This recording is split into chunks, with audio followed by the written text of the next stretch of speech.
come around is when I feel like I'm safe and sound. Why does it have to be that way? Every single day I feel this way. My heart froze, my shit ice cold, Trey Young.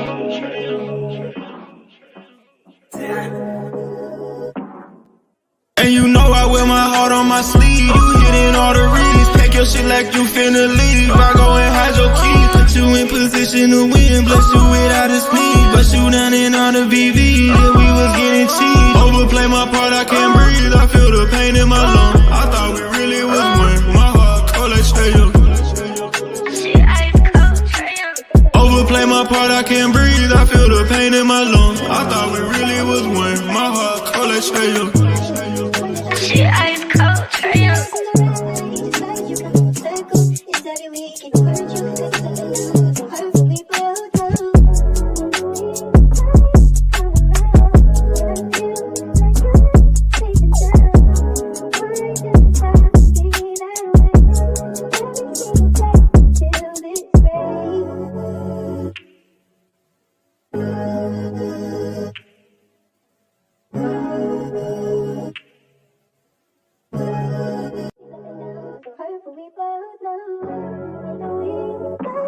Come around is when I feel like I'm safe and sound. Why does it have to be that way? Every single day I feel this way. My heart froze, my shit ice cold, Trey Young.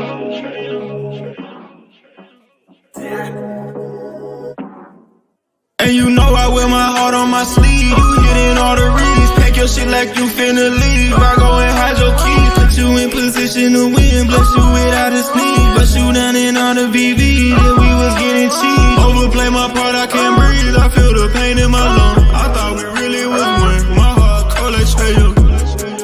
She ice cold, Trey Young. Overplay my part, I can't breathe. I feel the pain in my lungs. I thought we really was one. My heart cold like Trey Young. She ice cold, Trey Young.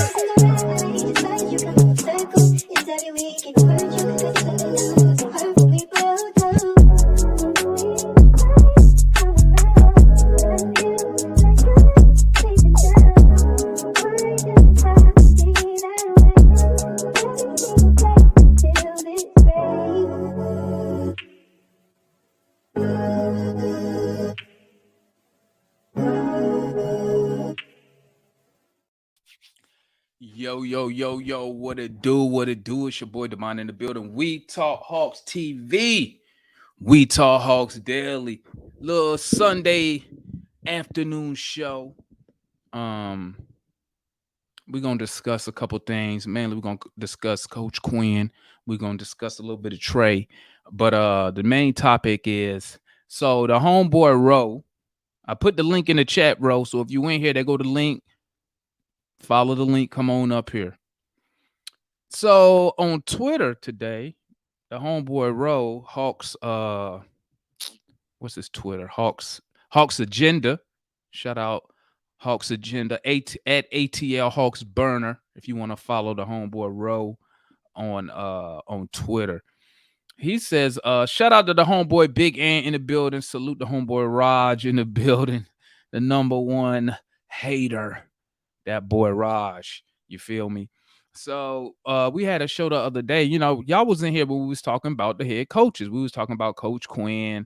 We was talking about he was trying to tell me that Coach Quinn is the most accomplished head coach to come to Atlanta, right? Now, so when he asked me a question, he said, "Who's the most?" His point is that Coach Quinn is the most accomplished coach to come to Atlanta, right? And when I gave him a response, then he switched it to head coach. But whatever. He said he's the most accomplished head coach to come to the Atlanta Hawks. Then he says, I hate Coach Quinn. Then he says, I'm stuck in the late 80s, 90s, Mike Fratello era. And let me tell y'all something, man. Anybody who been following this show for a minute, who been following me for a minute, y'all already know how I am, man. Y'all already know at the end of the day, like I tell people, at the end of the day, I'm not a fan of coaches. I'm not a fan of players. I'm a fan of the Atlanta Hawks. I don't care who the freaking coach is. I don't care who the fuck the star player is. All I care is about winning fucking games. That's what I care about. And I understand that, a lot of our younger fans, they get caught up in stuff like that. They get caught up in, well, I like this guy. I like this player. He's my favorite. Blah, blah, blah, blah, blah, blah, blah, blah. Listen, man, I used to be like that 20 years ago. Okay. 20 years ago. Until you understand that you should never be your priority should be a fan of the organization. Shout out to homeboy Jay, say he a fan of White Mike. You should be a fan of the organization, not players. Like you could like a player, but it should go organization and then everything else. Whether your priority is a player, whether your priority is coaching, whether your priority is whatever. I'm a fan of the Atlanta fucking Hawks. I don't care. I don't know how many times I've said this on this platform. I don't know how many times I say it up here, man. I don't care. All I care about is wins and losses. That's what I care about. You can add all the other mumbo jumbo that you want to. The reason why I don't do that mumbo jumbo stuff is because I've done it already. I've done it 20 years ago.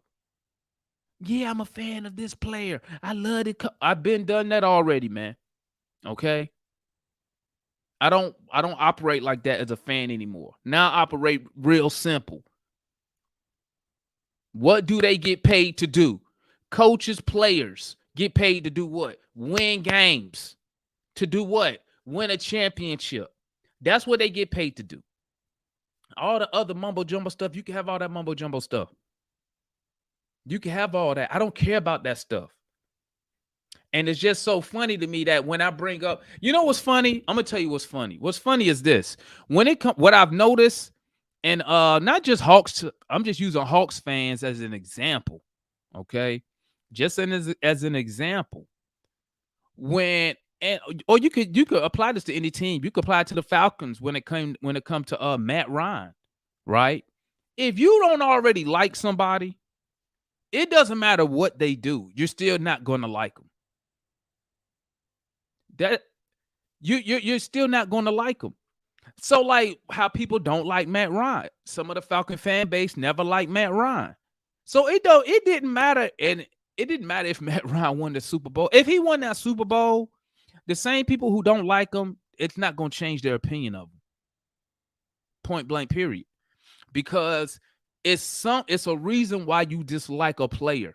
It's a reason why you dislike an organization. It's a reason why you dislike a head coach. See, me, people take my facts and make it seem like I dislike. Why would I hate our head coach? That makes no sense. Because I point out his playoff record. That's not an opinion. When I say Quinn is a playoff loser, that's not my opinion. His record speaks for itself. His record tells you he loses in the play. He's under 500 in the playoffs. That's what it says. His track record says he was up 3-1 and tricked off a 3-1 lead in the playoffs. That's what it says. I don't have to make this up. So when I say he a playoff loser, I don't know why people get so upset. It is what it is. But let me tell you what's funny. When I bring up Quinn, you know what they do? Instead of saying, you know what, Damon? Yeah, his record is terrible. I hope he need to fix that. Instead of saying that, you know what people do, man? You know what people do? Here go the homeboy Ro right here. What's good, Ro? What's good with you? What up? What up? What up? Ain't nothing. Yeah, in the garage, as you say. Okay. I'll be in No, there later on this evening. I'm A in there little early. later this evening. Now, so let's go ahead and get to the nitty gritty. All right. Okay. Now, first of all, I don't hate Coach Quinn. I know you don't. I don't hate. Okay, so there's no need to go in on that then. So we agree on that. Yeah, I know. I think you think people. So it can kind of come across that you hate Coach Quinn just because you coming with negative. Why you coming with so much negativity on our guy, man? He brand new. Come I on don't. now. I come with it's facts. Am I lying? You're not lying, but it's all. I'm also not lying when I say every Hawks coach is a playoff loser. But did I disagree with that? You I did didn't it. disagree with that. You did it. I didn't disagree with that. Because at You the end of coming the at me day, about my age when I'm 10 years younger than you. You acting oh, like I'm kids out here. that's because I'm just fucking with you. You know, I was Yeah, I just know. trolling you. You know, I Yeah, was I know. just trolling you, right?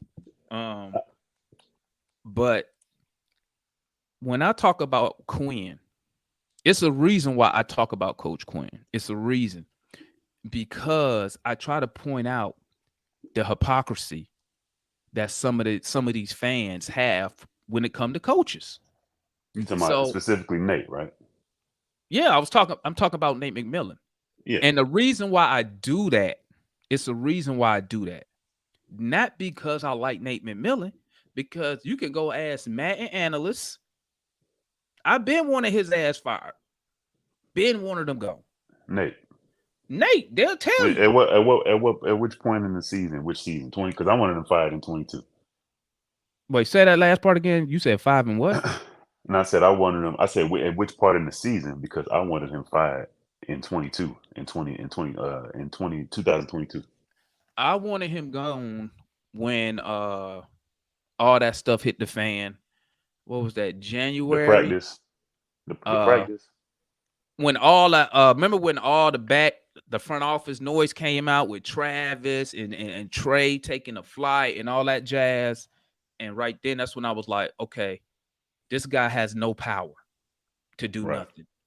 Now, granted, hold on, let me bring on the homeboy Big Ant in the building. What's good, my guy? Big Ant. Hey, if y'all don't know, my guy Big Ant is also on Atlanta Falcon Network, AFN, man. Y'all make sure y'all tap into that, man. That's my Okay, I'm Big gonna have Ant, to my tap in football with him. guy. That's Yeah, my Okay, yes, I'm at sir. to mess with him then. yeah, Definitely and on Big them Ant, Falcons. that's my football guy right there, man. You see his name, the nose tackle villain. You see that right there, man. I can't front. I always keep it real with them boys. You know, my football is very limited. Very Hey, I'm the limited. football guy. That's the basketball guy. Yeah. But let me get back to what I was saying, bro. At the end of the day, what was I know we were saying when You I was want comparing. You were fired. saying why you make these why you diss Snyder basically in comparison. You just trying to make fans look at him in comparison to Nate. Well, I I'm got something trying for to that after that. okay, I'm Yeah. trying to show the hypocrisy. So, like with Mhm. Nate McMillan took over at the end of February. We was under 500, Yep. right? Mhm. We going to run to the Eastern Conference Finals. From then to that Eastern Conference Final run, I didn't see nobody say fire Nate McMillan. He sucks. Woo woo woo woo. He using LP playbook. Woo woo woo woo. I didn't see that on Twitter. Nope. I didn't see it nowhere. I didn't hear nobody say none of that. Nowhere. So then before the season start, what happens? You get two comments. Trey come out and say the regular season is boring. Mhm. Nate Mhm. McMillan come out and says we are no longer developing. We're trying to win. So what I try to show people is that was that we're trying to win bit. That just wasn't on Nate McMillan. Nope. That's on the front office, specifically the ownership, because Travis knew he wasn't that good because he didn't even want to fire LP. So Yeah, it's a lot of things that he wanted that that they headbutted on. okay, General manager and front office, and that's right. another way that we wouldn't have won. Like you can't have that. Like championship teams don't have that. So somebody had to go, and of course it wasn't going to be ownership. So he had to Well, go. the problem was ownership was overstepping their boundaries when it comes to basketball operations. There you go. True. That's the problem. All that stuff that so like even when Trey Young on this podcast, when he said when he took that flight from the playoffs back to Atlanta with his family, he said, you know what? Only thing I wish I would have did different was tell the team. So that shows me there's a disconnect. Well, obviously not now, but I'm talking about back then. Yeah. There's a disconnect between the star player, general manager, head coach. Yeah, there was disconnects everywhere, all up and through that thing, man. And you Fact. can't have that. You can't have that and win a Yep. championship. You So correct. it's I'm saying that. Yep. You you can't 100% blame correct. it on one. You can't blame it on just Nate. You can't blame it on just Travis. You can't blame it on just the ownership, even though you could put most of the blame on the ownership because they own the team. It's their, they're the last vote. Well, and they was behind a lot of the moves that Hawks fans complain about. That wasn't the general manager. That wasn't Travis who gave Collins that 5 for 125. As we all know, and we can all Yeah. agree on this, He didn't Travis want had DeJounte Collins either. traded. He had him traded for Harrison Barnes in the first round pick. Ooh, I'm And, glad he didn't do that. and Well, ownership stopped it. you would have still did that looking back, hindsight. And, well, this is my thing when it comes to John Collins. I believe that we, meaning the Hawks organization, I think the Hawks messed up Collins by phasing him out of the offense and trying to turn him into something that he wasn't, And what's that? A shooter? a 3-point shooter. Right. He's a wing though. In this day and age, as a wing, that's a plus. Like it's not a negative to become a shooter. And I'm he not became a saying better it is. shooter. It I'm made not him saying it soft is. though. Yeah, I'm not saying that is. What I'm saying is this. Capella really pushed him out of his position. That's really what it was. True. But I will say this. We didn't put Collins in position to be successful. I can agree with that. I know he isn't the type of wing. He don't need to be taking 5 3-pointers a night. He was good when he was taking 2 or 3 and it came within a nice little flow. But he was getting majority of his points when he get the ball with the mid. He get the ball in the post. He turn around, face up with the mid-range jumper. That's where he was money at. And I feel we didn't use him in his correct position. And that's why I didn't understand with fans. I'm like, what do y'all expect to get from this guy when he's not in a position to be successful? Right. So that was my thing. That's my thing on Collins. Now, on hindsight, would I made that deal? I wouldn't have made the deal because I would have been telling the coaches, hey, put this dude in position to be successful. But do you think that him not being in position, right? When did that happen? Let's pinpoint when that happened. When we got Capella. Well, not exactly when we got him, but because a little bit after we got Capella, you feel he like, was right? hurt. Yeah, Yeah, because a Capella little was bit. hurt. He came a little bit later. So when when do he we get started- Capella back? I'm trying to remember when we got Capella We back. traded for him. I want to say it was either end of December or the beginning of January. It was some of that time frame. He was still hurt. Was he there with LP? That's my real Who, question. Capella? Yeah. No. No. So Hold up. he only was coached. Hold up. Let me think real quick. Hold up. LP got fired.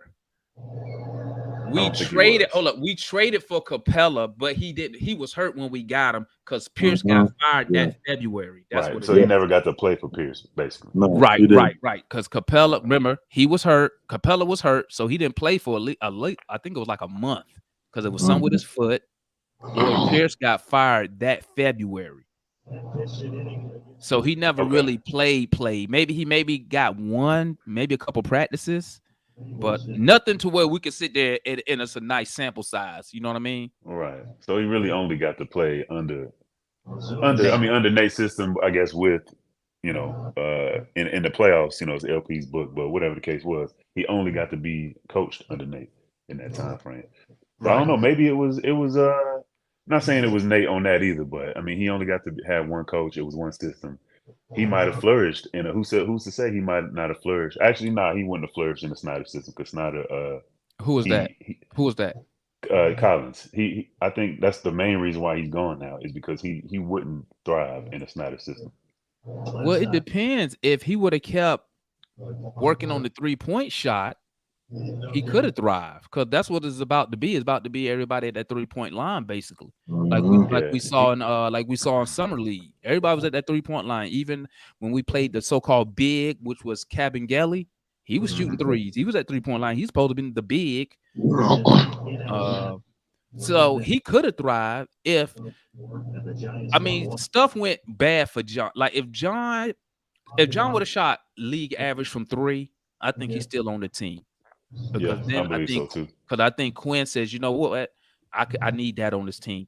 Because I mean, at the end of the day, when you think about it, who else can play the 4 for us? Bay, 3-point shooter, right? Jalen Johnson. But that's why I kept saying, if y'all see me on Twitter, I say, man, post me. I need to see him shooting that 3. Yeah, the jury's still out on that 3. The jury's still out on that 3. We'll see. Yeah, it's still out. But see, that's what kept him off the floor against the Celtics. He's a second-year player, man. He could develop it. John, Well, I'm not saying he can't, but Ro, can we be honest? If he's starting for us this season, are we gonna sit here? Is that gonna be the excuse? Well, he's just a second. Well, actually a 3rd-year player. Well, this year, starting this year, my bad. Yeah, so are we gonna sit here? Is that gonna be the excuse? Say he come out. Say he come out. Hypothetically, he come out. Say he's shooting 31% from 3, and let's say after a month, Bay is getting a little bit more minutes at the 4 than Jalen, strictly because Jalen's struggling with the 3, right? Is that going to be the excuse we're going to use? Oh, you know what? He just a 3rd-year player. He got time. No, I don't think we'll need to use that excuse for Jalen, because Jalen can, even if Jalen's 3 isn't working, say he's off, say it's hot for 3 games straight, and say he's off for a game and you're ready to come after him. Jalen can do something that John Collins could never ever do in his life. He could put the ball on the floor and he can find the 3-point shooter himself. That's value. That's another one of his values. But Ro, if you notice, majority of the time when Jalen does get the ball, he pushing the ball on a break. So it's not like we using him like a Scottie Pippen to where I could create some sets for him. No, but what I'm saying is this: you ain't never seen him when the other team score a basket, they take the ball out, throw it to Jalen, he bring the ball down. He only brings the ball on the push off a rebound. Right. That's it. It's not like, huh? I mean, yeah, that's it for now. But I mean, Snyder has a whole off season. He's been with all of them all summer. He was with DeJounte and Trey in Vegas. He was in I think it was in LA with Jalen at one point, or in Atlanta with Jalen at one point. He's been working with all the guys, so I feel like he's gonna create sets that, or he's a good coach. He's gonna create sets that play to the team's strengths, and the team's strength is Jalen putting the ball on the floor and finding it. I don't think I'm gonna be honest. I don't think Jalen gonna be doing all that, to be honest, because due to Bogey, Trey, and Murray, they're always gonna be one of them always on the court. They're gonna be the starters. Right now, we got to roll Trey, Murray, Hunter, Jalen. I don't know. I'm gonna still play Capella. I'm gonna keep. Listen, I don't know, man. I don't know who's gonna play that. I don't know. I don't know. I'm not gonna sit here and. They both good, man. They both good. This is a good problem to have, though. It's a good problem to have. I'm not gonna sit here in front. Right. They both bring something, but it go back to the point you said earlier, though. Does Capella, and this is what I've been telling people, I don't think Capella fits into Snyder's system. But then, like I tell Matt and them, I look back what he did in Utah. He did have a Capella style type player in Gobert. Now, Gobert's way better than Capella, 3-time defensive player of the year. But I mean, as far as they both can't shoot, I will give Gobert the edge on offense because he does have a little something, but still he's 7'1", so I mean he's still high 60s inside the paint. So I mean, putting him offense over Capella. I don't know. Well, let's just okay. How about this? So let's call it a push, right, between Capella and Gobert, right? Let's say it's a push. Because they both don't give you that much offensively. As far they both gotta be spoon fed. Can we agree on that? They both have to get spoon fed. That's true. So I have to get spoon. I think Clint has a better back to the basket game. You don't have to spoon feed him like that. I think you do, because I ain't seen him do much of nothing. To be honest with you, not since the Eastern Conference Finals year, which was his best year with us. I think that was his best year in his career, to be exact. He was 15 points, 14 boards, something like that. Yep. He ain't came close to that since. But you've seen So him put his back to the basket before. I mean, over Gobert. Like Gobert's back to the basket game is terrible. He's yeah, a but low grade type of. when you 7-1 with a nice reach, it ain't hard to turn around and just whoop. But Yeah, that's true. so let's just Built say, that thing. but we'll call him a push on the offensive side, right? Yeah, we can do that. Defensive side, obviously it's Gobert. He had 3-time defensive player of the year. So I say all that just to say, so we've seen Quinn operate with a big that who can't shoot the three, and you don't really rely on him for offense, right? You get what you can get from him, right? So he has shown he can do it as far as starting a Capella or over Conwu, who is He's a a better Bam shooter, type. huh? Double O is a Bam type. Yeah. So I mean, right now I probably would go with. I don't know, man. It depends. If I'm trying to move Capella, I'll probably start him so I don't mess up his trade value. But Right, trade him later. But Okongu's definitely gonna start. He's the starter of the future. but we don't want to have a guy we're trying to trade. We don't want to have him on the bench because then other teams gonna really lowball you then. You feel me? But I believe that. So those are my starters. Who are your top 3 rotation players after that?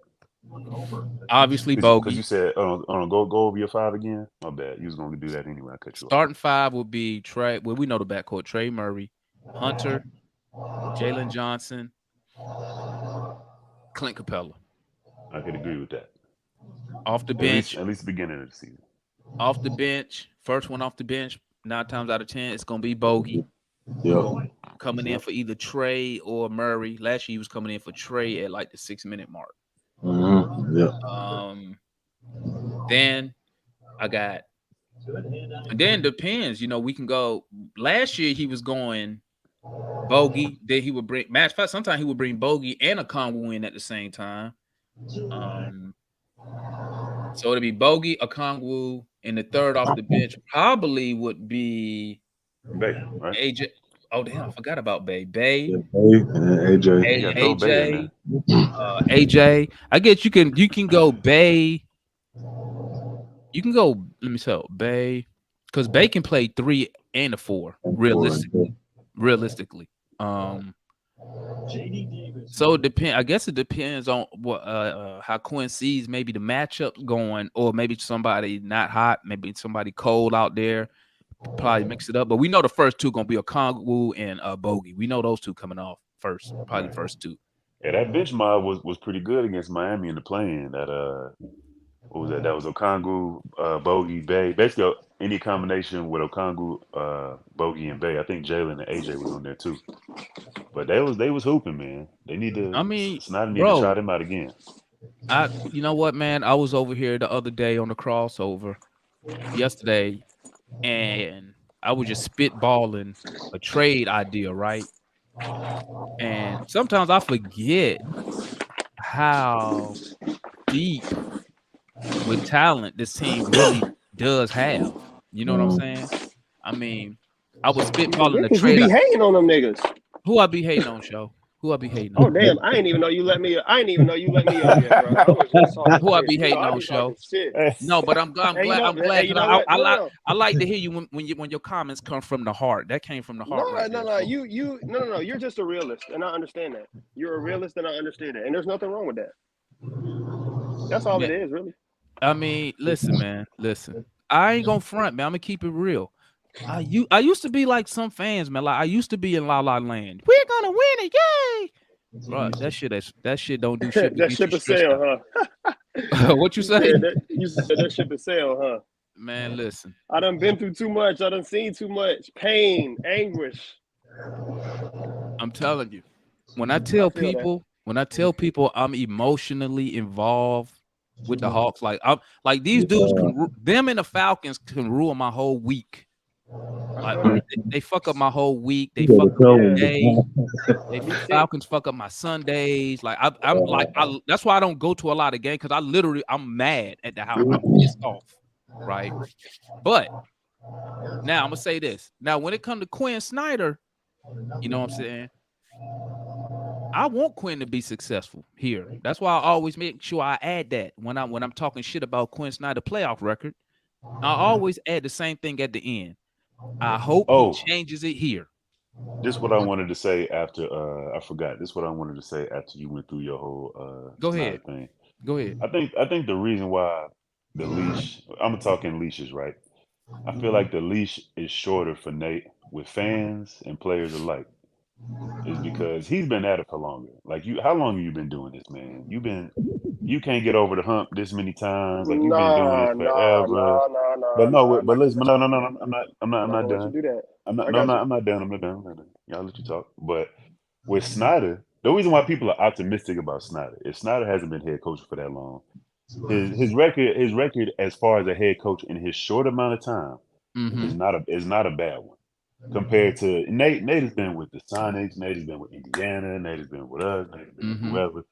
He's had a long time. He's been in as long as damn near as long as he's been longer than Kerr. He's been in longer than a couple championship coaches. I believe he's been doing it longer than Doc as well. I believe. But it's not. It's he has a shorter leash because you're an established coach. You've been here for so long. Like you can look up videos of players saying talking about how he kind of is just not really a player's coach. Like he had dudes wearing suits on the plane. You know, now players are wearing whatever they want on the plane. But he was making them wear suits on the plane like they was in high school. There's video documentation on this. There's just I think he just don't. I think he's just archaic now, and the players just don't.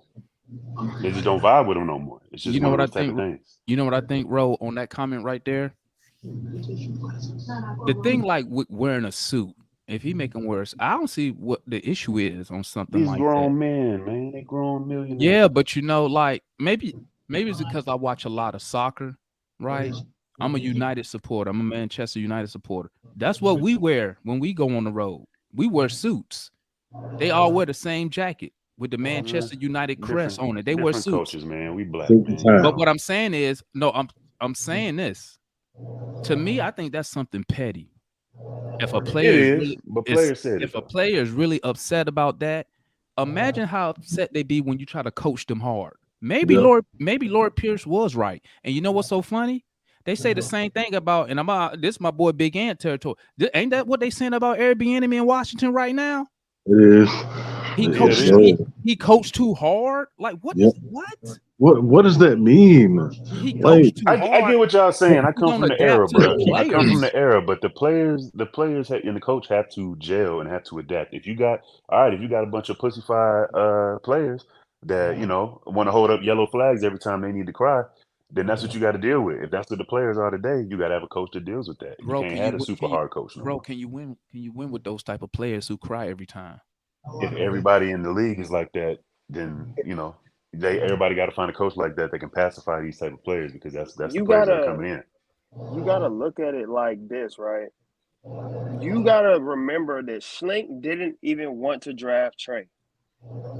Hold He up. didn't want to draft him. He didn't want to draft him. Hold up. I'm We glad you shifting, we said shifting, that. I bro. need to clip that. Here it goes. He didn't I want to need to draft him, clip like that. because look, like Jaron Jackson was just on PG podcast and said on draft night he thought the Hawks was going to draft him. I need Like to he talking clip about what you just said. he didn't Because Oh, want to draft him, you boy. know, bro. show. My bad, my guy.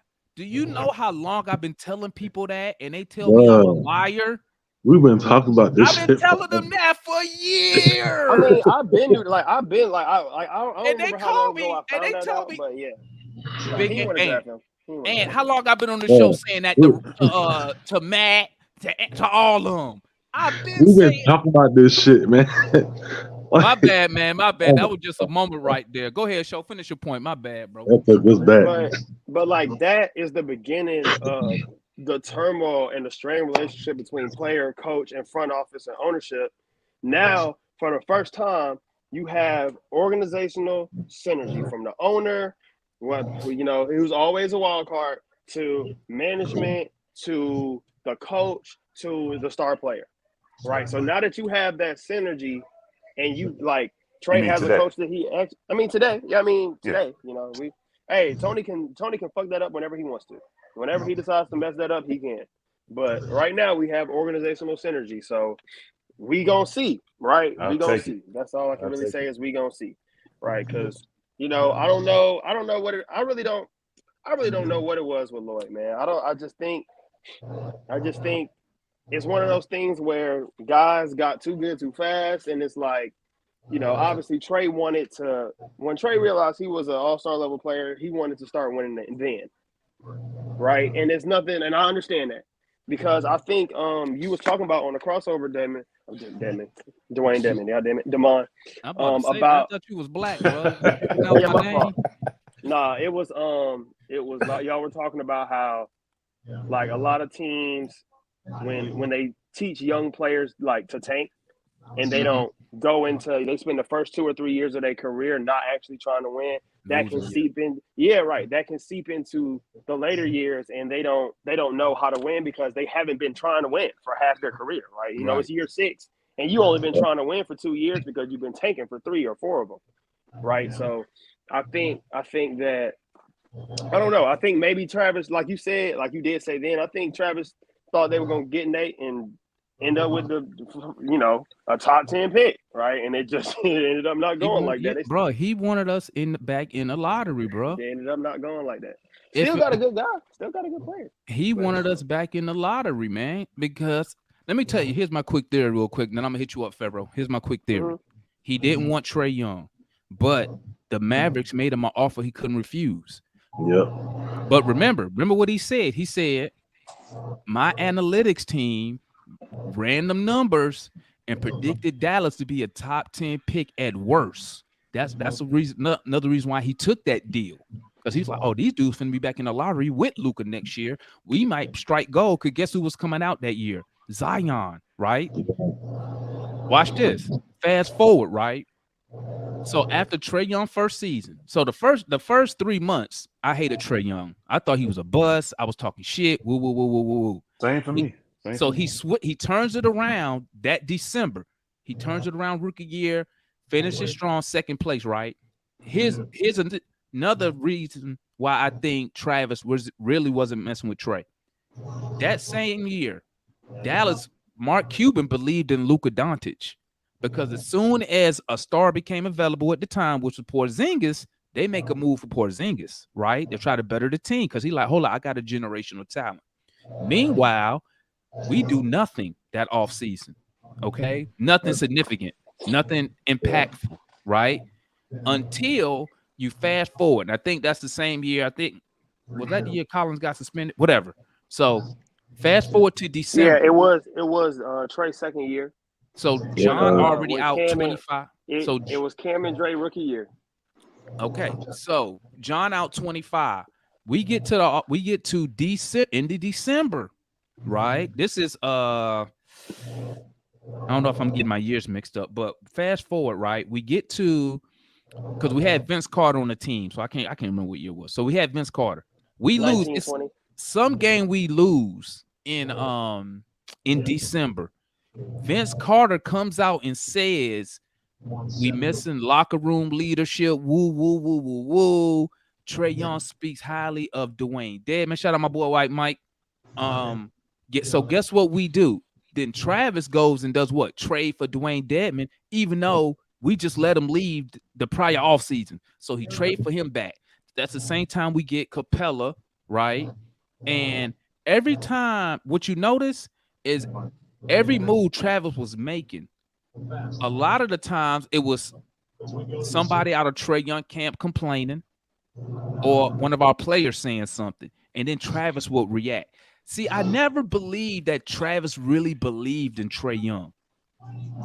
That's my whole theory, because I think some of the moves would have been a little different. Now, I'll say this in Travis' defense. I don't know, maybe Trey Young grew on him, but I believe that for the first 2 years, I believe Travis didn't really believe in Trey Young as far as being a guy who could lead us. I don't want to say lead us to a championship, but from a GM standpoint, from a guy that you could build a team around. That's what I believe. You know what I'm saying?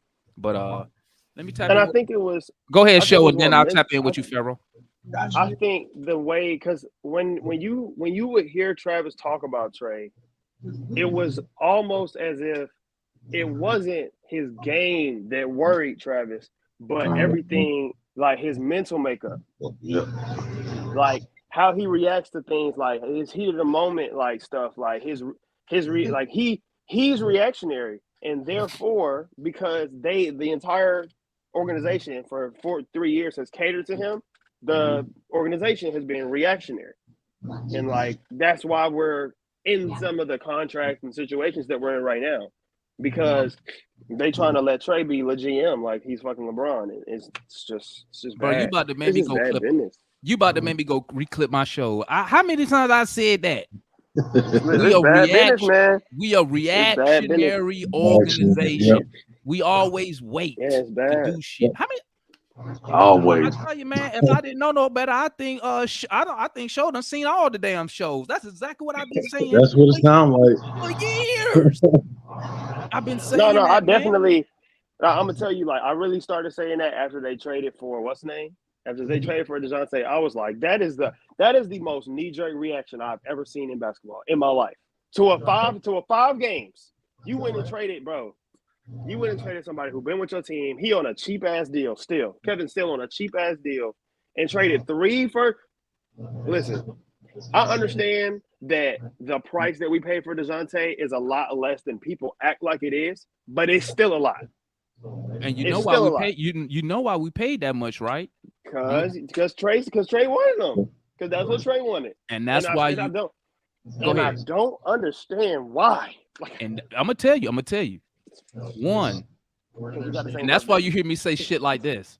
When Trey was at that All-Star game, I'll say stuff like this. Why he couldn't become friends with Giannis? That part. Why because he became Murray, him and Murray became homies at that All-Star game. And another point, that's why y'all hear me say stuff like this. I'm only going to trade for disgruntled stars, because when you go after play, and you've seen it right now with the Siakam stuff, when you go after players that's not made available by the team, or that's comfortable, or has not requested a trade, you got to pay a premium. Now you got to convince that team why they should give up said player. We all know that. I'm gonna keep it real. I want to think I'm crazy or I'm lying. When we traded for Murray, I'm gonna tell you why I was so excited, because I really thought that Travis Schlenk was the guy behind the deal. So I'm like, you know what? I know Travis do his due diligence. He ain't fucked up a deal yet.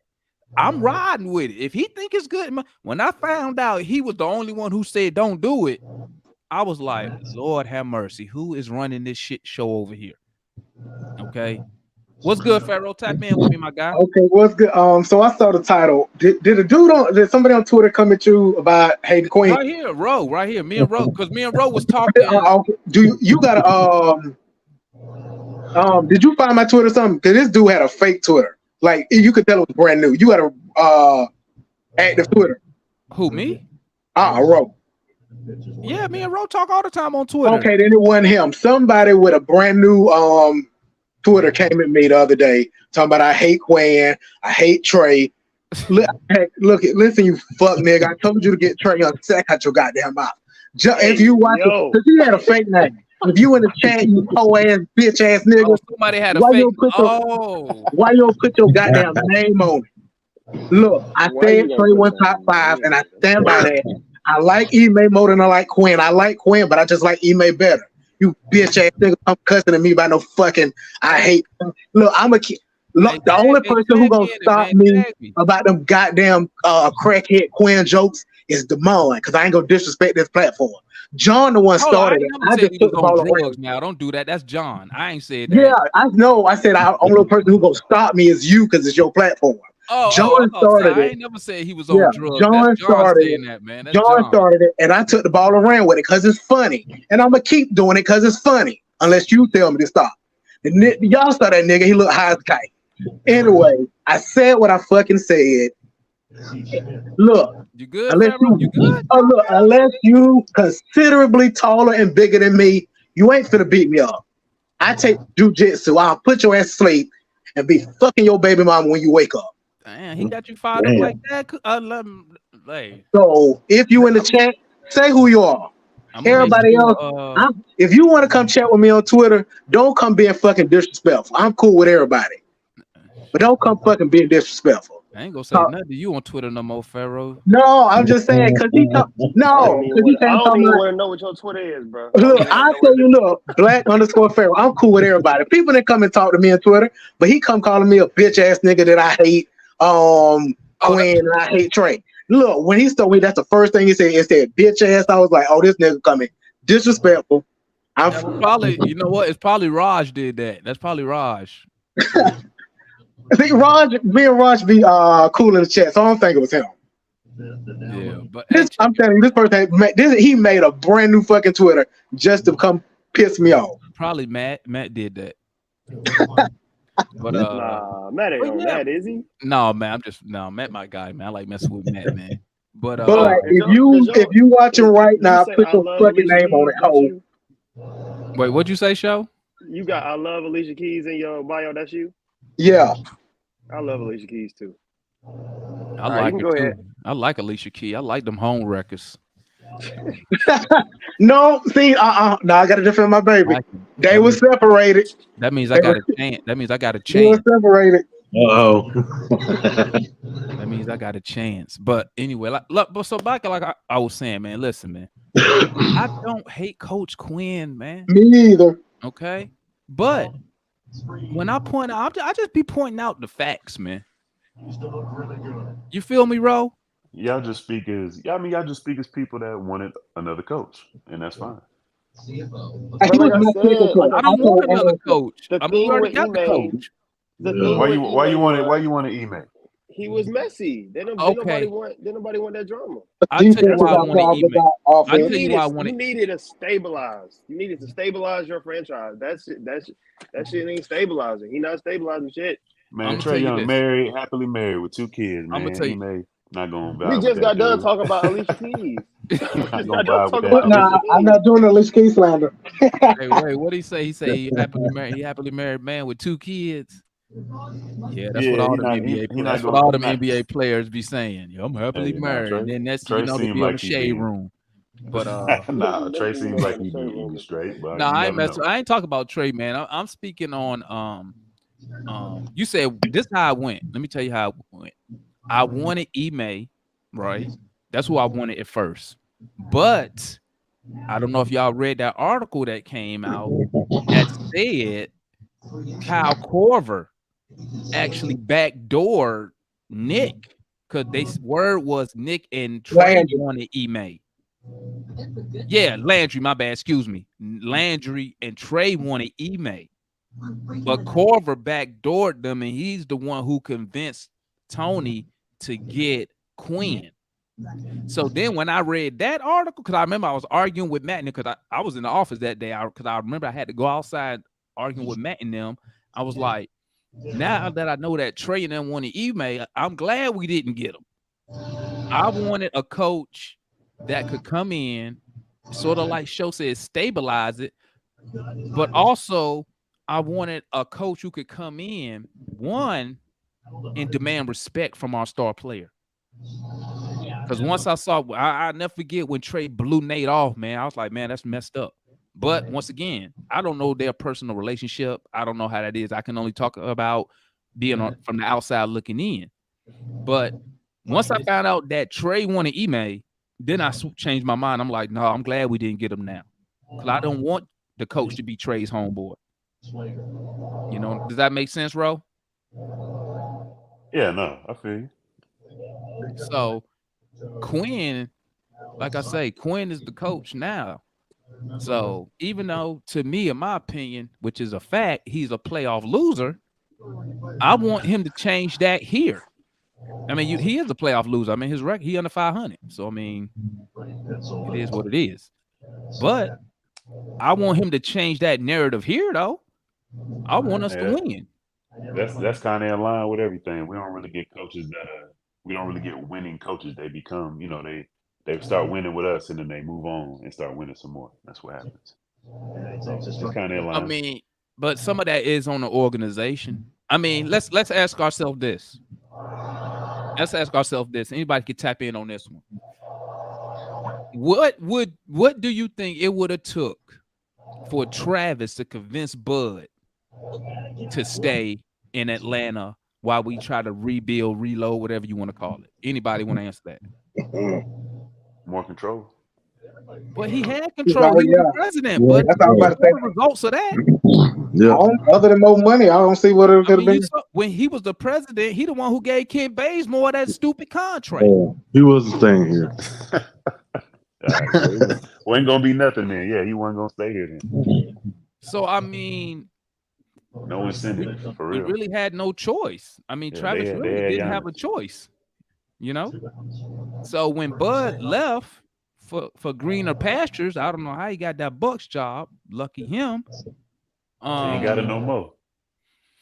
Yeah, but that's kind of messed up how they did him. Like, I didn't know his brother passed away during the playoffs. Like, he better than me because I wouldn't have been out there. I'd have been like, y'all found somebody else to coach this team. I'm over here. My brother passed away. I ain't worried about no damn basketball right now. But so I thought that was kind of messed up. But anyway, I'm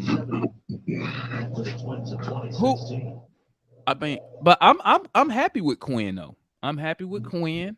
Like I say, once you become a member, player for the Hawks, the staff, I'm rooting for you because I want us to win. But that don't mean I'm finna walk around here in La La Land and act like your track record don't exist. Because I need to know, why did you lose a 3-1 lead in the playoffs? I do want to know why you made 6 years straight in the playoffs and you couldn't get past the second round. Because I want us to get past the second round. We've been past the second round. Teams is constructed bad. I mean, that's why. Okay. Whatever that is, if that's true, if it's not. It was constructed for the playoffs. Like think about, remember we was talking about earlier, you were saying you were comparing what Snyder had when he was going through those playoffs, right?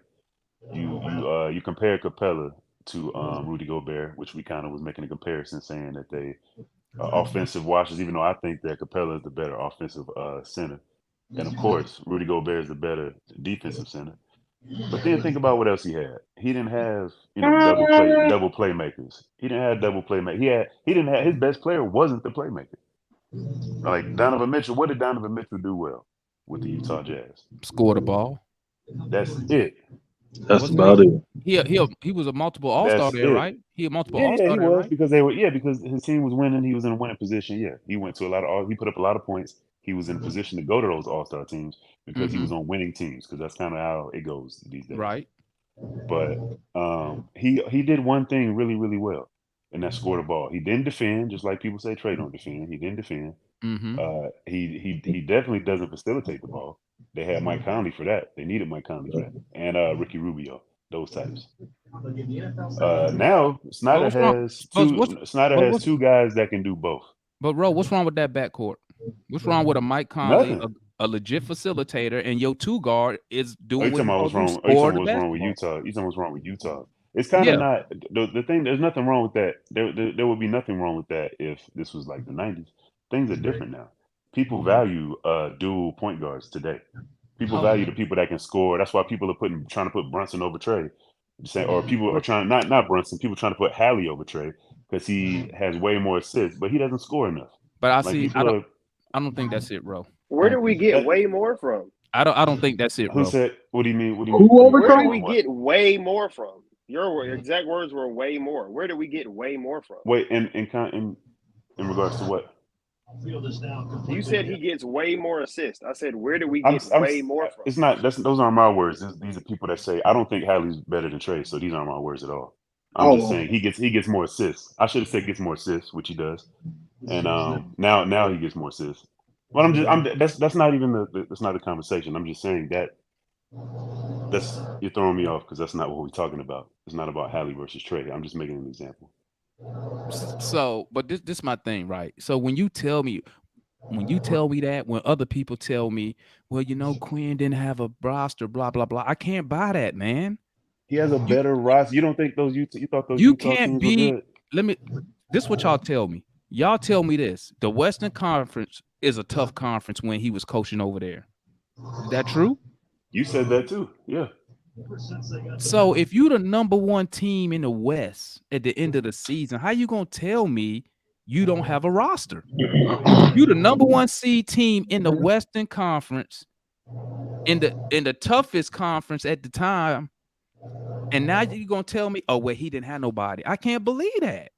I'm not That's saying he unfair. didn't have anybody, bro. It's not. It's styles of play. Styles of play matter in the playoffs. Yeah, you can be a great regular season team. We've seen it a million times. A great regular season team, and it ain't shit in the playoffs. We've seen it 100 million times. We've So seen it's that. So we've seen you that when telling me you believe that being that number one seed in the regular season was basically a fluke? not a fluke, like they earned that, but it just didn't. It never worked because they had an out. I feel like they had an outdated team. Like they had to look what you said. You said the point guard is the only facilitator, and then like Donovan Mitchell's basically playing the Michael Jordan role without the defense, of course. And is you think that's good going into the playoffs? Like the point guard can't play defense either. Mike Conley's So not you tell not the greatest defender. so you telling me if the Hawks roll into the regular season, we finished the regular season the number one team in the East. You don't think our backcourt's better than that Utah So backcourt? like Mike Conley did get hurt in the first game of that series that they lost. Okay. So he only played one game. And their backup Okay. was like Jordan Clarkson, who obviously is nowhere near the level of passer as Mike Conley. True. So But what they was up take that 3-1. where we want. They was up 3-1. Not in that one. Yeah. I mean, Or just looking maybe at they that were. backcourt, man. You don't think our backcourt is better than that backcourt? Any backcourt that Utah had? Well, what I'm saying that don't got nothing to do with the conversation, bro. No, we I'm was talking about the speaking team. on. We You was talking told about me. the teams. We were talking Wait, about the you teams that told Quinn me. Snyder had compared to what he has now. Well, let me know if I'm following. You told me why did he? When I said why is he losing the playoffs? You talking about? Well, look who he has. So when I look at his coaching record, I see multiple 50-win seasons. I see a season where they're the number one seed in the West, and you gonna tell me that whole time he was there. Let's take away the first 2 years he was in Utah. But when they start on that run of winning 50 games a season, you gonna tell me, hey man, look who he had. It looked like he had a team that was contending for a championship until they got in the playoffs. Now, Okay, you could blame it on him being outcoached as well. It's a myriad of things. It's not just one thing. But it's well, not like I didn't his say team. it's The one teams that thing.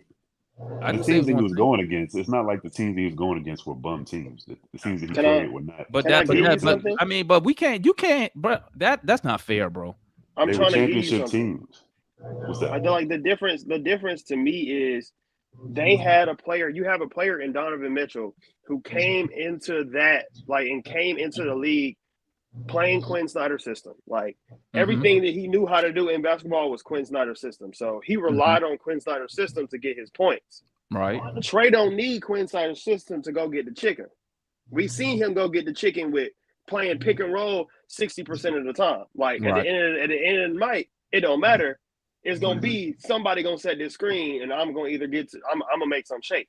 We know that, right? So I think that's the difference as far as okay, the system's going to help you in the regular season. It's going to help you get the seeding that you want, but in the playoffs, when the game slows down, you need somebody who gonna help you get the chicken. Trey gonna get the chicken. That's the difference. Like Trey's better than Donovan Mitchell was in Utah. Like I understand that. Facts. I understand that Facts. Donovan Mitchell had a great season this season. Donovan Mitchell is very good. He's a very good basketball player. But the playoffs is about matchups, and they got burned by a number of very bad matchups. Like very bad matchups, like just bad matchups. But yeah, the 3-1 lead they blew to the Nuggets. Like Well, They weren't a championship team. They were not a championship team at that time. listen.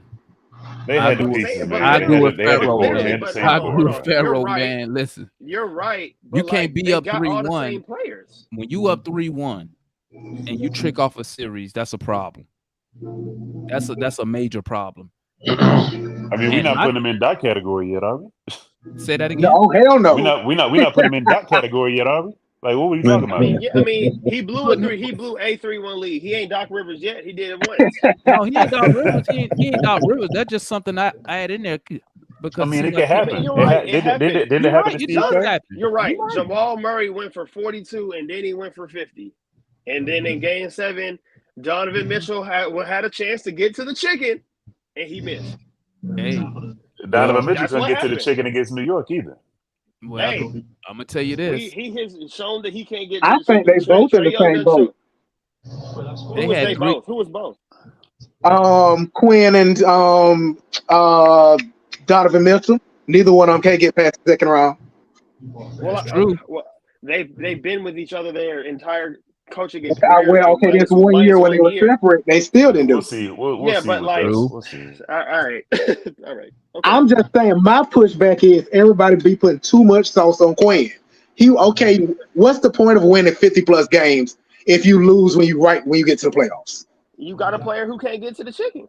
What do you want me to say? He can't get to the chicken. I know my star player can get to the chicken. Trey is way better. I think Trey is better than him.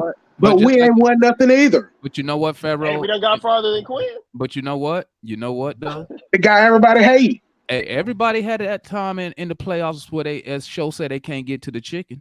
They all have it. I mean, shit, our guy had it. He couldn't get to the chicken against Miami last year. That's because he was the only one that could get to the chicken. Well, I'm not here to say why he couldn't. Is that he didn't for 5 games he didn't. Well, no, 4 games he didn't get to the chicken. My point is, it happened to everybody. It happened to everybody. My thing is this: as a head coach, right? When these teams losing these games in the playoffs, y'all explain this to me. When is a coach out coached? Can you sit there and say Quinn got out coached in the playoffs? Or can you sit there and say when we lost to Miami, well, I say we got out coached in because I mean it wasn't really that much. All they did was take away the pick and roll and we couldn't do shit else. But how do you know when a coach is out coached? That's my question to y'all. Yeah, it's one thing. Anybody want to take that? When a lesser team, everybody got a different. Go ahead, Ro. Go ahead, Ro. I'll just say when a team that you're supposed to beats you, or when in a situation when you're supposed to do a certain thing and you don't do it, that's when you get out coached. Okay. What you got, Pharaoh? I think if it's multiple games and you can't do nothing with what coach make adjustments and you can't do nothing to stop it, I think you're getting out coached. Because I be with Matt. Matt think Quinn out coached Spo in that one play-in game. I don't think you out coach somebody in one game. No. Okay. What's your thoughts on that show? I think if you're talking about playoff series, not even just game to game. Hold up, just in general. And when do you sit there and be like, this dude got out coached? The telltale sign of a coach getting out coached is the third quarter. The third quarter going to tell you a lot about whether a coach made the adjustments at halftime or didn't. If you go, you feel me? That's what Spo is so good at. That's what Spo is so goddamn good at. That's what the Warriors at their peak were the best third quarter team in I think ever. Like they were ridiculous in the third. You hear what Ship just said, Pharaoh? Oh my God! You heard what he said about what quarter? About in the third quarter. What I call that third quarter? What I call that third quarter? Damn. That's what we trick it off at. Ain't that what I be saying? Trick it off. Like, here come that third quarter. Because when all you do is the pick and roll, they gonna say, all right, what they doing? How they keep getting us on the pick and roll? Who they keep hitting? Who they keep hitting in what spot? Okay, just be right here in the lane. Be right here in the lane. That's all. Let me ask you this, Show. Let me ask you this. You and Ro, let me ask y'all this. When you see somebody getting out coached, does any of that fall on the players? Yeah, I mean, the players play the game. The players play the game, so some of it has to fall on the players. That's true. You know for a fact something fall on them because you was at first game when they wasn't listening. Are you talking to me, Pharaoh? Yeah. Oh, when we play the Spurs. When Quinn told them to do something, they went out there and didn't do it. I was sitting right behind the bench. He told them what he tell them dudes, man. He told them so. I can't even remember now, man. I was so fucking mad at that game, man. But And they went out there and just did the opposite. I was like, I know I heard the coach say do A, B, C, and D. What are they doing? Guess what happened? Third quarter come, we check off the 24-point lead Nose dives. and check off another freaking game we should have won. Bruh. But yeah, remember I called that third quarter. That's that death quarter. That's what I call that. But like, here come that third. Let's see if we can get through the third, we can win. But we always that third quarter, man. It's just like it's brutal. Bite us in the ass every single time. Yeah, That's and a long season. and I will say this. I agree that with Nate McMillan, I believe like the players just blew him off at the tour. Like they won't listen to this guy, man. They're just like whatever. They put on a good show though when they had a camera back there and they be doing the little spills in the back after the game. When I be like, that's crazy because they don't even like Yeah, that. and the goddamn chains and shit. Yeah, Trying to make it look good for the cameras and shit. But you can tell, bro. Bro, I was like, these dudes, they putting on the show. You just gotta catch that face. Somebody letting you know the shit ain't really sweet in this locker room. Yeah, they put. And every single one of those videos, you pause at the right second, you be like, he look pissed. Yeah, they put on the show for that camera. I was like, yeah, these dudes is looking back on it when Trey blew that playoff from Nate. That was pretty much it. I remember I was going back and forth. I thought I was trying to defend Trey. I thought Trey didn't see him at first, but he, right at him, bro. He was looking right at him. They was like, Trey went down there and airballed that three. I was like, Lord have mercy, bro. This organization is I'm telling you, this is what we need, man. And I will say this: I think that first domino fell when Quinn got executive privileges put in his contract. Yeah, I think that's the first domino right there because now they can't just run over him like they did Nate McMillan, right? Now I will say this. Let me say this real quick before I forget about Nate McMillan. Now, I do understand the point when some of the players say he coached too hard or whatever. But I do believe some of these players now, man, I just believe like they're just mentally weak, man. Like with Cam Reddish. Like, how's Lloyd Pierce making you upset like that to where your feelings is hurt? Like, you a pro ball player. Like what? Hey, you man, know, it's the LeBron era of things, man. We in the LeBron era. All these kids learn from him. KD, Kawhi, they all do it, man. They all manipulate coaches and they all do the same shit, man. Well, I mean, goddamn balls. Well, I can see why LeBron do it. It's hard because he a freaking. I mean, he a what 4-time champion. I mean, I'm saying if you're a superstar, they figured out you can cry to get what you want. The Hardens, they James about to do that. James about to get up out of feeling like that. Boy, he said he ain't even showing up to training camp. I want him to show up overweight like he did in Houston, but he said he ain't even showing up this time. Oh, so. That's what I thought he was gonna do. Okay, I ain't know. He said he ain't showing up, man. But we'll see, man. Listen, I like Coach Quinn, man. I like Quinn, but guess what? If we start losing games, I'm on his ass, and I don't care what he did 10 years ago. I care what he doing for the Hawks. If we winning, I'll be the first one to praise him. But if we losing, I'm on him. It's just that simple, man. It's just that simple. I'm about results. I'll tell you what Quinn gonna get rid of. All them little games we had, them little games we supposed to win, but we just lost. It's gonna be none of that. Well, I hope so, because shit. On the gas. I hope so, because I sat right there behind his ass while we blew a 24-point lead. I seen it in person. I hope so. So I hope he can fix that, because that was under his watch. Right. So I hope he can fix it.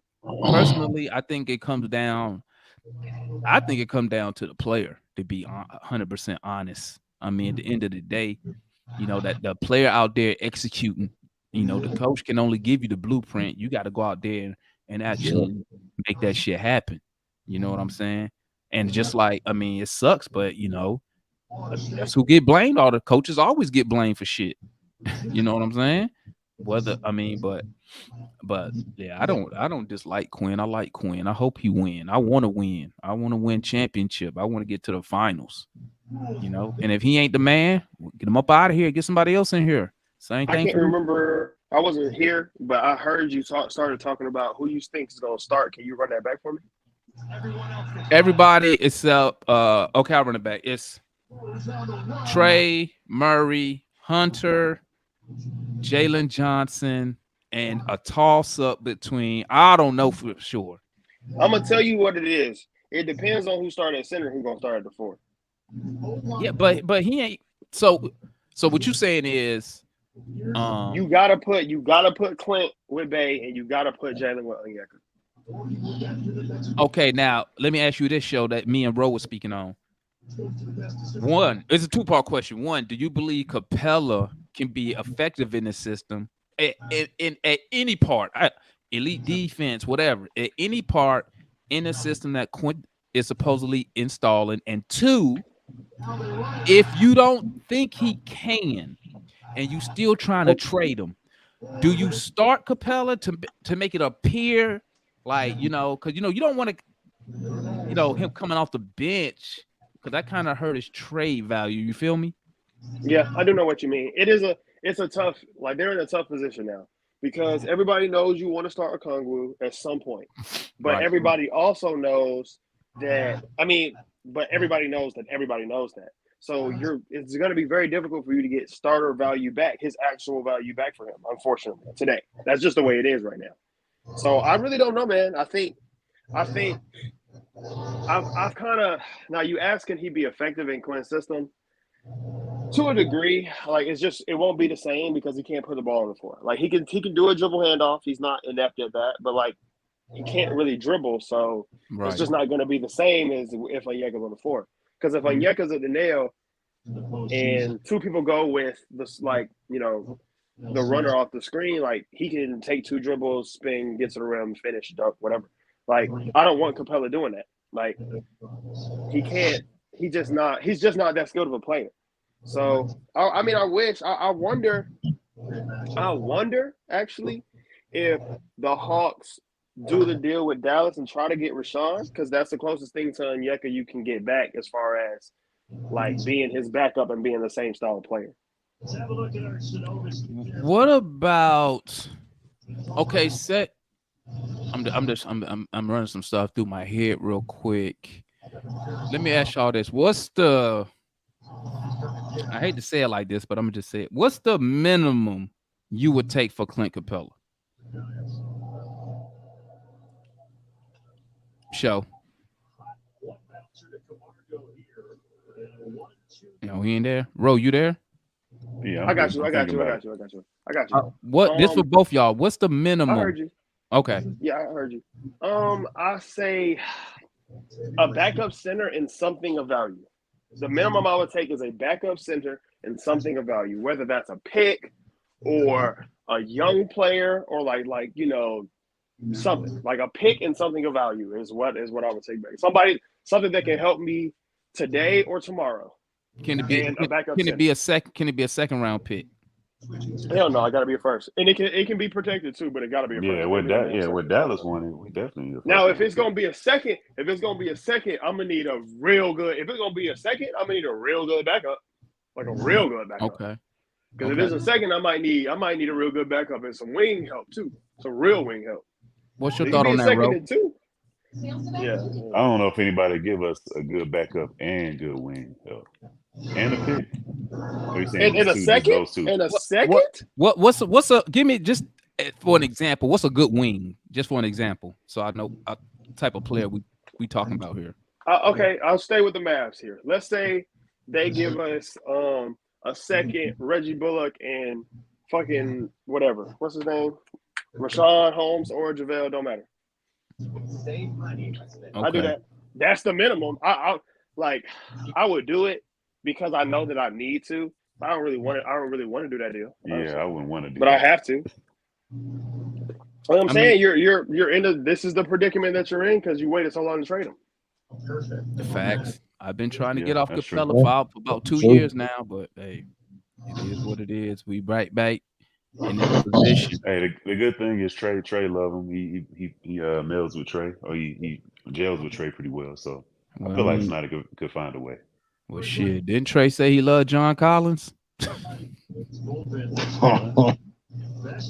not like he loved Capella, man. He don't love John. He never loved John like he loved Capella. I think didn't John say he want to sock his mouth at one point? Yeah, I don't know. Or was that a rumor? What was that?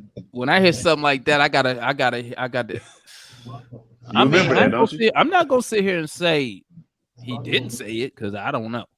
I just need to feel. Yeah, I'm just. I mean, would I be shocked if he said it? I wouldn't be shocked, but I didn't hear that. But I ain't gonna wherever you got that from. I ain't gonna knock your source on that. But No, it came from somebody. It was like year I'm saying you said year Trey 3. said what? Trey I'm year sorry. 3. Trey he said what, said man? John said that Then he they wanted. had some friction. It was some friction at one point when John was they got into Oh, it at practice. everybody. That's that Chris Kirkland article. Everybody say that shit cat, but maybe it wasn't. Who knows? Yeah, who knows? But the thing is, we Everybody never said heard Chris him was with trying to Capella. get that Yankees job. I don't know. Yeah, that was probably. that was his goal. He wanted to get that Yankees Yeah, job. he got it. Either way, it probably was fake, but we never heard nothing between him and Capella. That's like his dog. Like, But I'll tell you, man. I'm gonna tell you something. Trey ain't yet the leader he needs to be to lead a team to a championship team. no, not yet. I think DeJounte is that. Yeah, DeJounte more of a Cool. That's cool. I would. But now you got to them because you know how I feel about that fit, Demar. You know how I feel about it. But is Steph the leader of his? Is Steph the leader of his team? I don't think he is. I Steph? mean, That's Draymond. Draymond is Draymond. wait. Now, when you say like leader, like I'll say this, I would have liked We to saw got Trey. playing leader and vocal leader. Well, how about this? I would have liked to saw Trey. To me, I thought this was kind of messed up. So when Buffkin, Moji, so when they do the interviews and they ask them, well, who contacted you? And they both say Murray, and I'm like, y'all Trey didn't contact y'all or nothing. Like I know that maybe that's just something small, but I would like to see that from my star player welcoming the new cats. Little things matter though, bro. Little yeah. Like So when I see Moji getting Mm-hmm. runs in the pro-am with Murray, sometimes I'd be like, man, I wish Trey was, grabbing Buffkin or something like that. Like, come on, young bro, come on, woo, woo, woo, woo, woo. You know what I'm saying? Now, obviously, he don't have to. He's not obligated, but You talking about stuff like that off court leadership? Yeah, but that's gonna help you. One, does he have any on court leadership? No. We established that he doesn't. Yeah, he doesn't. He doesn't. Yeah, He no. doesn't. But once again, so give me something, goddamn it. Shit. yeah, like I think that would have built more like chemistry, camaraderie. Hey, come on, young. Now, he ain't got to do it all the time, but at least with the first round, our number 1 pick, hey, come on, young blood, woo, woo. This ain't like, to me, that was crazy. And they was like, who contacted you? They was like, DeJounte Murray. And I'm waiting like, you gonna say Trey something? And he never said it. And I'm like, really? Because I thought in the past Trey usually reached out to the people we drafted, but like I said, to me, I think that falls under like leadership. You know what I'm saying? But yeah, let me add this. I only brought up Steph because of the on court. I thought you were talking about on court. That's why I said Steph. Oh well, I'm just talking about overall, like on court. On court, to me, Steph is I think Steph is a leader. Because every time Draymond say something, is Steph this, Steph that. You know what I'm saying? Well, no, I mean like Steph, you got your vocal Steph leader. is a leader. Steph is a leader on the court, but Yeah, like Steph- Draymond just talk. Play-wise. Draymond just talk a lot of shit. No, like just like even like just talking. Like Steph is a leader. He like I wouldn't say that he is the leader. I think they have like I think it's him and Draymond both on and off the court. But I understand because you always see Draymond talking.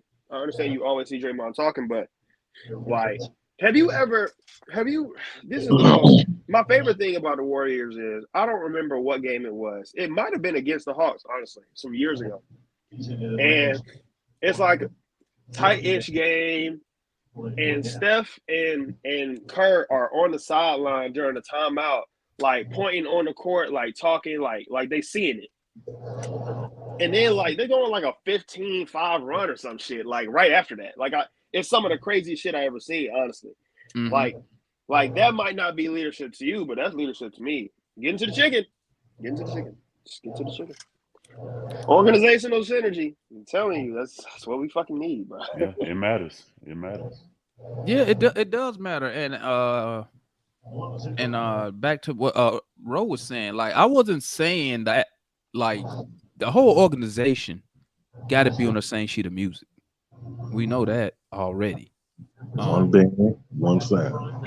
Yeah, and that's why on this show, and I know Big Ann and people in the chat, they remember when I used to come up here and I used to say, our players don't fit together Yep. because we don't know whose vision we're following. Is it Travis' vision of the team? Nick Wrestler, Tony Wrestler? Hell, is it Trey Young's vision? That's why we come up here on Twitter and I see people saying, you know, A don't fit with B, B don't fit with C. And I'm like, because we got how many people making the decisions? That's why I don't like when Landry Fields says stuff like it's a what did he say? It's a Collaborative. Yeah, I don't like that. I don't like that. So whose vision are we following here? I want somebody to say I'm in charge, and if we win, I want my credit. If we lose, give me the blame. Right. You know, that way when we look, that way you can look at the team and say, you know what, this guy isn't a Landry Fields player. This guy isn't a Travis player.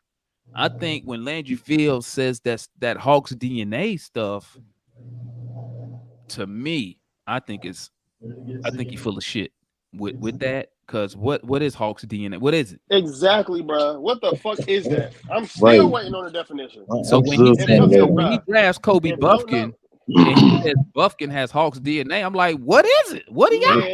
He says every time somebody asks him that, he gives a generic ass answer like high IQ players, mature, blah blah. It's just a bunch of bullshit, bro. It's just bullshit. Just bullshit. Yes. So like I don't like the way Landry Fields is making it happen. You know, now that's just my opinion.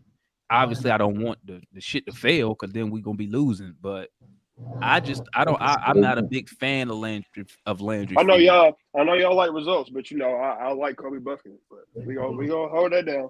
You say what about Buffkin? I like Kobe, but we gonna hold that down. I wanted him before the draft. He was on my short list. Everybody know who I wanted. I wanted Keontae Jordan. Yeah, I feel that. Baller. Baller. It is what it is. We got Buffkin. Shout out Buffkin. He cut his hair, man. I'm glad he did that. Because my guy was like, my guy when we drafted him, man, he told me the boy looked like Wanda Sykes. I was like, man, that's some funny ass shit, but he did. He said he looked like Wanda. He said, you think Wanda Sykes gonna take y'all to a championship? I hate when somebody clown me and it's funny, man. I'm like, that's hilarious. That's hilarious. But shout out to that young boy Buffkin there, man. But what do y'all think? Y'all think Buffkin gonna see 20 minutes a night this year? Hell no. Hell no. Hell no. No way in hell. What you got, Ro? I don't think so. Depending on how. I mean, if he come out playing crazy, sure. He but if somebody get God forbid somebody get hurt, then hell yeah. So we expect to see him more in the G League or just get some DMPs. Yeah, bro. Him and Mo gonna be in a G League building chemistry, so that in 2 years they can be your backup to point and forward. That's the point. Mo gonna be starting in 2 years. Bro. Yeah, right, bro. Whatever. Let me clip that part so I can save that. Please do. Feel free. 2 years from now, so I could be like, y'all see y'all starting 4. What's good, Quick Takes? What's good with your homie? Hello. Quick Takes, what's good with you, guy? Hello. All right, Quick Takes got technical difficulty, man. Let me know when you're ready. You there? All right. Let me know when you're good, man. I'll bring you back on. But so that's basically what I want to come up here and discuss, man. I just want to let everybody know I don't hate Quinn Snyder, but I'm about results. No, I know you a realist, man. You all you can do is look at what happened and say this is what happened, and that's all you really be saying. That's it. I'll say nothing more, nothing less, man. Nothing more, nothing less. That's all you really talk about is what happened. I just want to show me. Yeah. What? This show don't like for women to debate about Really? Okay. Well, we don't get no women. We just had a woman up here the other night, Jemiah. What you talking about? You see my homegirl Mary right there in the chat. What y'all talking about? But I just hope Quinn Click Snyder. the link. Hey, click the link and get up here then. Yeah, I'll be putting the link out there, man. I Right. put it Follow out the there. link. We It's done had there. women up here before. I don't know what Hey, talking about. I don't feel like that. My sister played SEC basketball. I do not feel like that about women. So feel free to come up here, talk your shit. Don't like for women to debate about sports. That's hilarious. But yeah, they go to link. Yeah, but you barely let her speak. What? She was running her mouth. What you talking about? She always come up here. What you talking about? Man, me and my mama get into it all the time. I don't know I'll call my mama to talk about some hawk shit. Jemiah, I don't know what she talk about, man.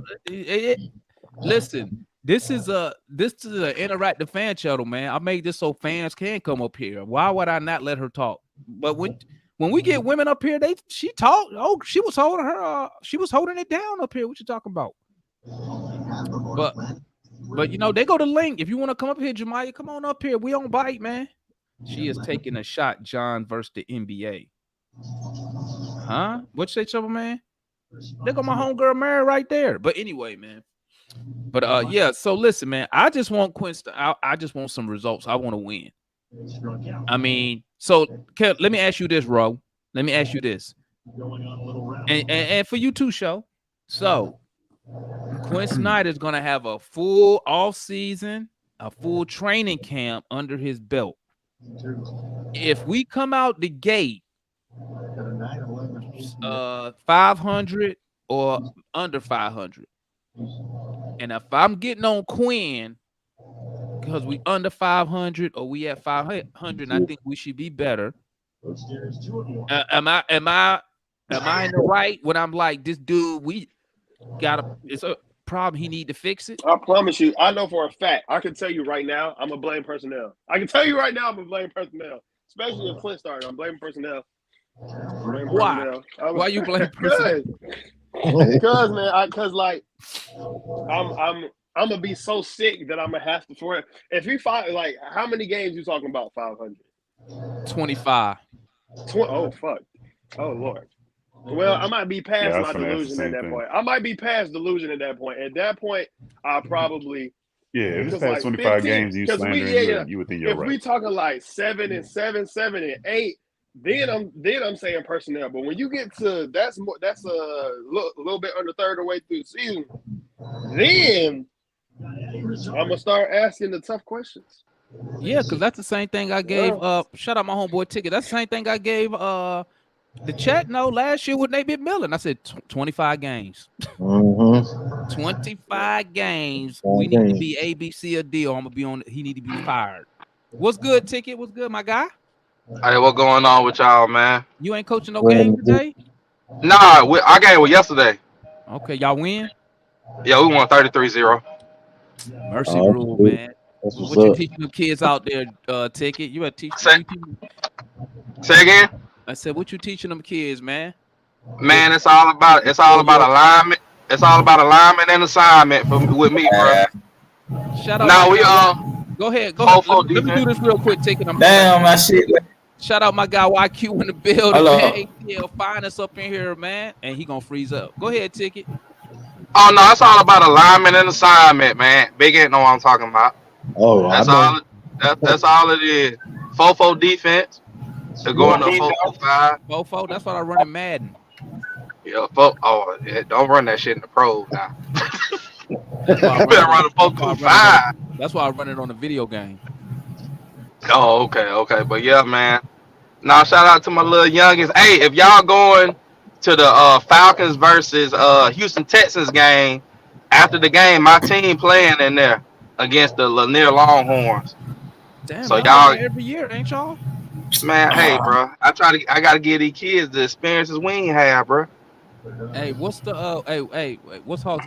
Real quick before I ask you what's Hawks DNA, what them just out of curiosity, what them Hawks Knicks ticket hitting for that opening home game? What they hitting for? Where you want to sit? Oh, never mind. That was a dumb question. You want to be on the floor behind the bench or in the lower level in the first row behind the bench? First row behind the bench. What they hitting? On the lower level? Yeah, right behind the bench. Well, you know, it's some space in between. Oh, it is? Cause they got the floor. It's probably about a 10 to 15 foot gap from the floor seats to the lower level. It ain't like the Spurs arena. Okay, cause I sit in Spurs. I'm directly behind the bench. Like I can touch the trainers. Like Right. Yeah, it ain't like that if you're in the lower level. You got to be on the floor in order to touch the trainer. That shit probably about $1,000 difference, huh? Nah, Lord, you probably get there in the lower level probably about $500 to $600 a piece, and then the floor will probably be like 12. Oh, really? Mm-hmm. That's going off of last year numbers. They probably gonna raise the price this year. Nah, it ain't. I don't think so. Let me tap in with you. I'm gonna see if my wife can go to Atlanta. I got access to 4 floor seats for every home game this season behind the visitors bench. Yeah, I don't want to sit behind. If anybody need that, but what's Hawks? But Hawks DNA. What's Man, Landry talk. It was the generic answer. It was the high IQ, you know, all that type stuff. That's what Joe was saying. Yeah, that's all. No, that I mean, it sounds generic to us. It sounds generic to us. But as a coach, that's what they talk about. Like, wait, hold on. There's not an NBA GM that wouldn't start talking about what players they draft without saying high IQ. Like, there's not a GM in this league. Hey, Show, get closer to the mic, man. We can barely hear you. Oh damn! I got my goddamn. Y'all can't hear me? You hear me better? I can hear you now, Show. Yeah, I can hear you now. Yeah, like it's not a GM in the NBA that's gonna say high IQ to start. No, that's true. But when you look at a player, that is a universal thing that everybody wants. But every player don't got high IQ. It's some dumbass players in the NBA. I mean, they got high IQ compared to us. Yeah, but what he's saying every GM says that. They say that, but every GM don't have it. So what? When you say what's Hawks DNA? IQ. What else? IQ. I would say be able to play on both sides of the ball to some extent, based on what Landry said. Not able to make able to do the little things to win. It ain't necessarily all about just the stats. Is Buffkin was a good defensive player in college? He was good. I give him good. He was decent to good. Okay, I don't know. That's why I was asking. He was decent to good. No. He was a great defensive player in college. He was a great defensive player. The Michigan defense was literally terrible. Every time he stepped off the floor, they were trash. If he wasn't like he was on the floor, they were a top like 50 defense in like college. But that's decent to good. That's not great. He was the best one on the team. That don't make him great to everybody else. No ticket got that dang. Like, what are you talking about? Like, if he wasn't, no ticket got that. Right what you call it? Ticket. Okay, so I will tell you this. If he was defensive good and not great on defense, he would have been a second round pick. Was he? Do the college got like a defensive player of the year? Or something like that? Only one guy can get defensive player of the year, bro. I'm saying, do they got that in college? Yeah, I think they do. Yeah, they have a Naismith. Okay, was he nominated for it? I don't know. If he wasn't, that ain't great. Right, but as you know, you can't. You don't get nominated for those type of awards if your team's not elite on defense. It's really hard for guards by themselves to make a team elite on defense. Would you agree? Well, that's where the defense start. Come on. But I'm saying, like, if you don't have nobody to rim, it don't matter. Like literally, like they had John Collins at center. Like, basically, Hunter Dickinson can't stop you from getting to the rim. Like, they're like Howard ankle broke as fuck. Like they literally did, like he might have been. They probably had one other good defender. He was a good defender, but I wouldn't say. I'm not gonna give him great though. All right, that's fine. Why he ain't hit the two levels ticket? But Hawks. I don't know if he'll translate to the NBA. It'll remain to be seen. How tall is he? 6. Yeah, 6'4".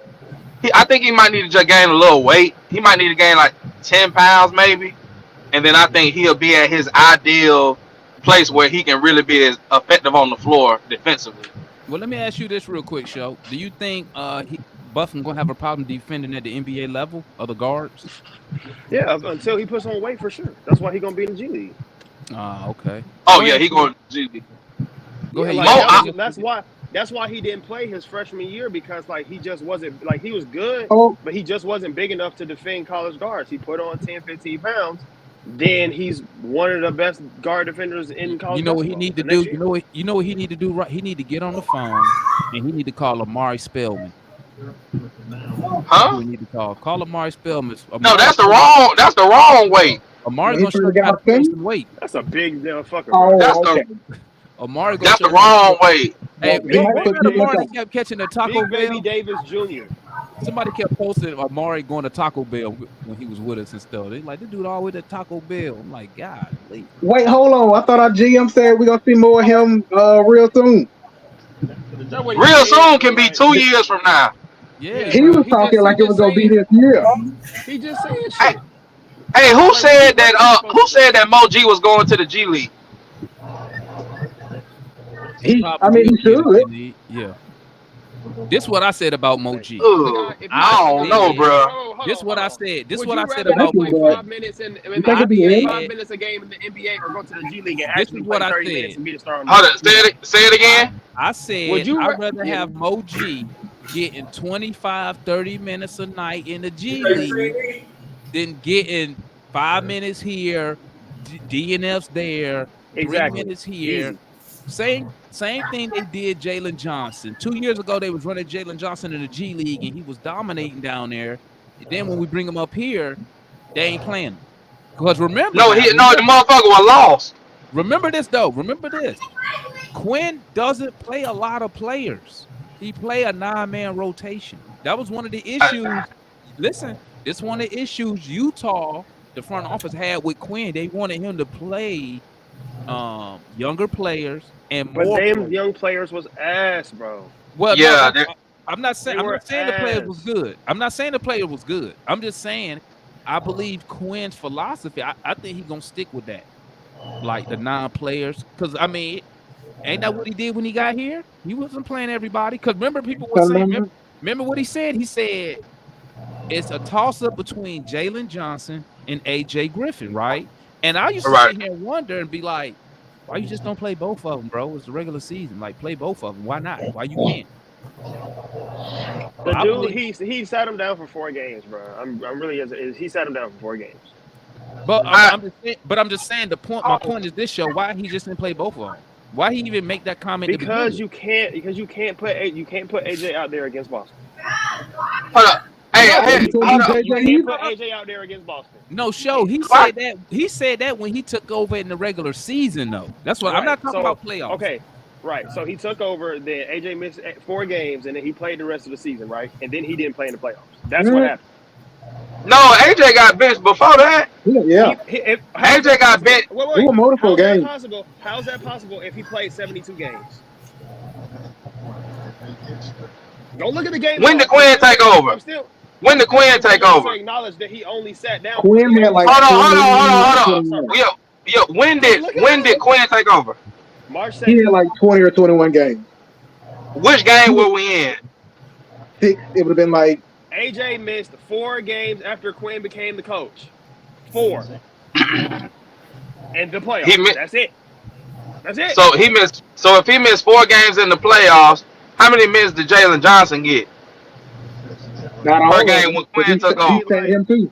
Jalen played. Jalen played way more than AJ. Now you probably right, show about he probably appeared in those games. You're probably right about that. So you talking about before the playoffs or after the playoffs or in the playoffs? Before the playoffs. All right. So after Quinn took over against Washington. AJ played 16 minutes per game in what 11 games. So he missed 6 games after that.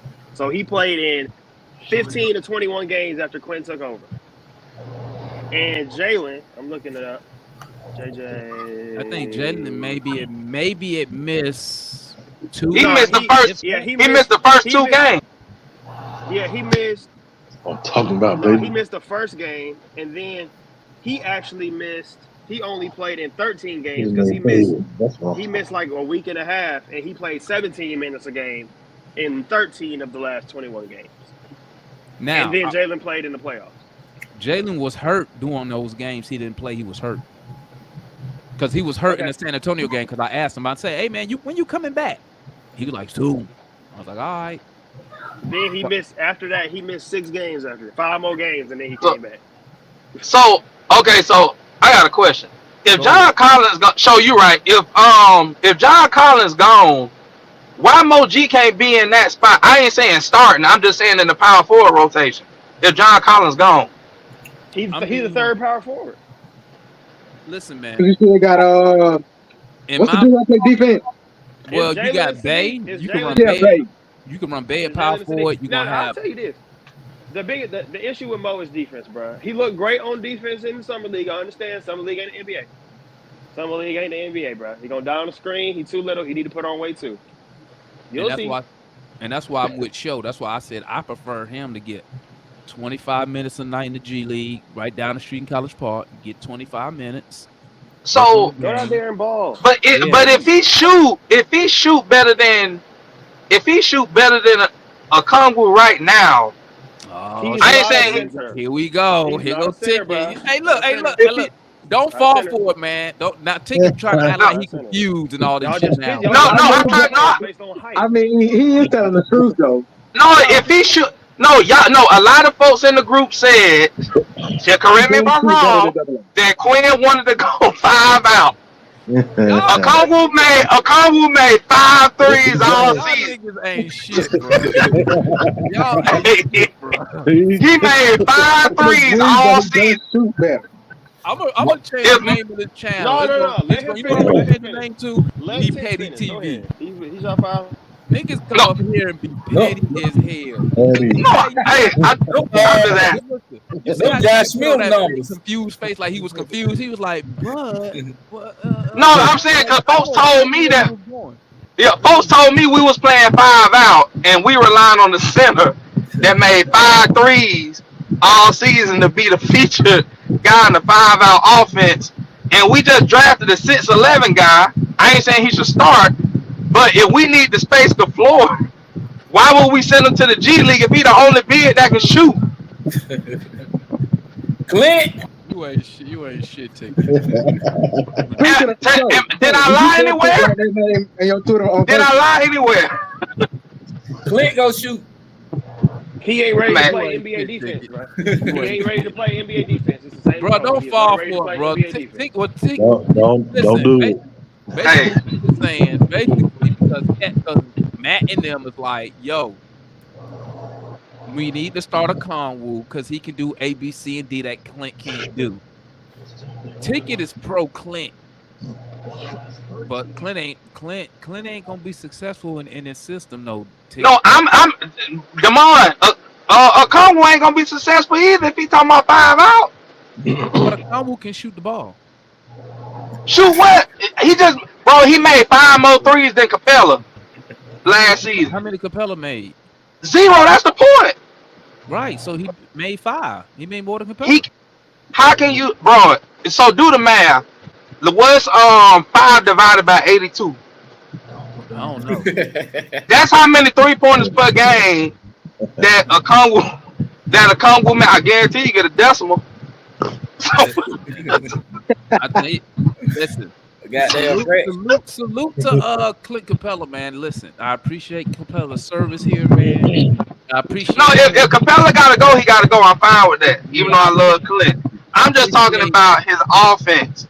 I'm talking about Quinn running 5 out. We got a guy that made 5 threes. Listen, Mo G, I'm gonna keep it real. I'm just a fan, but from my eye test, Mo G is he better than Clint Capella shooting the ball. He better than a Kongwu shooting the ball. He can already shoot from 3. He can already shoot from 3. He's a good free throw shooter. He can handle the basketball. And you can run some offense through him. I just don't want to put any pressure on the young fella because he just started playing ball for real, for real. So why throw him out there to the Wolves when we don't If have he to? did, if he didn't want the pressure, he shouldn't have entered the draft. Ooh, that's why he was picked in the second round. He shouldn't have entered. Second round means we storing you for later. Hey, he shouldn't have entered the draft. Because if you're a second round pick, you know you can go to a good team. You can go to pretty much anybody if you're a second round pick. You know how I know the Hawks know he good? But they already guaranteed his NBA contract. They gave him an NBA contract already. Well, that means he ain't going to the G League, right? No, he can go to G League. You can send him to the G League as much as you want. You just can't. It's only if they're on the two-way. They can't be up with the Hawks for more than a certain amount of games. I can't remember. I see. That's like JV rules. Yeah, that's like JV rules. If you're on a two-way, if you're on an NBA contract, we can send you to College Park as much as we want. I got you. So yeah, I think he gonna be on the roster, bro. I don't think he playing in College Park, and I think he gonna get it. He gonna get some playing time, bro. Oh man, what's good, YQ? What's up, man? Alien up in the building, man. Hey, we did this. We finally got YQ back up in here, man. We got a show where he ain't at work. What's good? Look, hey, Demond. I seen goddamn Beyonce at the aquarium. Oh, you did? Hell yeah. You ain't speak? I tried to. That shit wouldn't come out right.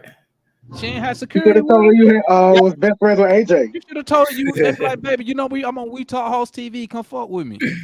I thought about all that after she left. But now, and let me ask you this last question, YQ. Let me ask you the last question. Does she look that good in person?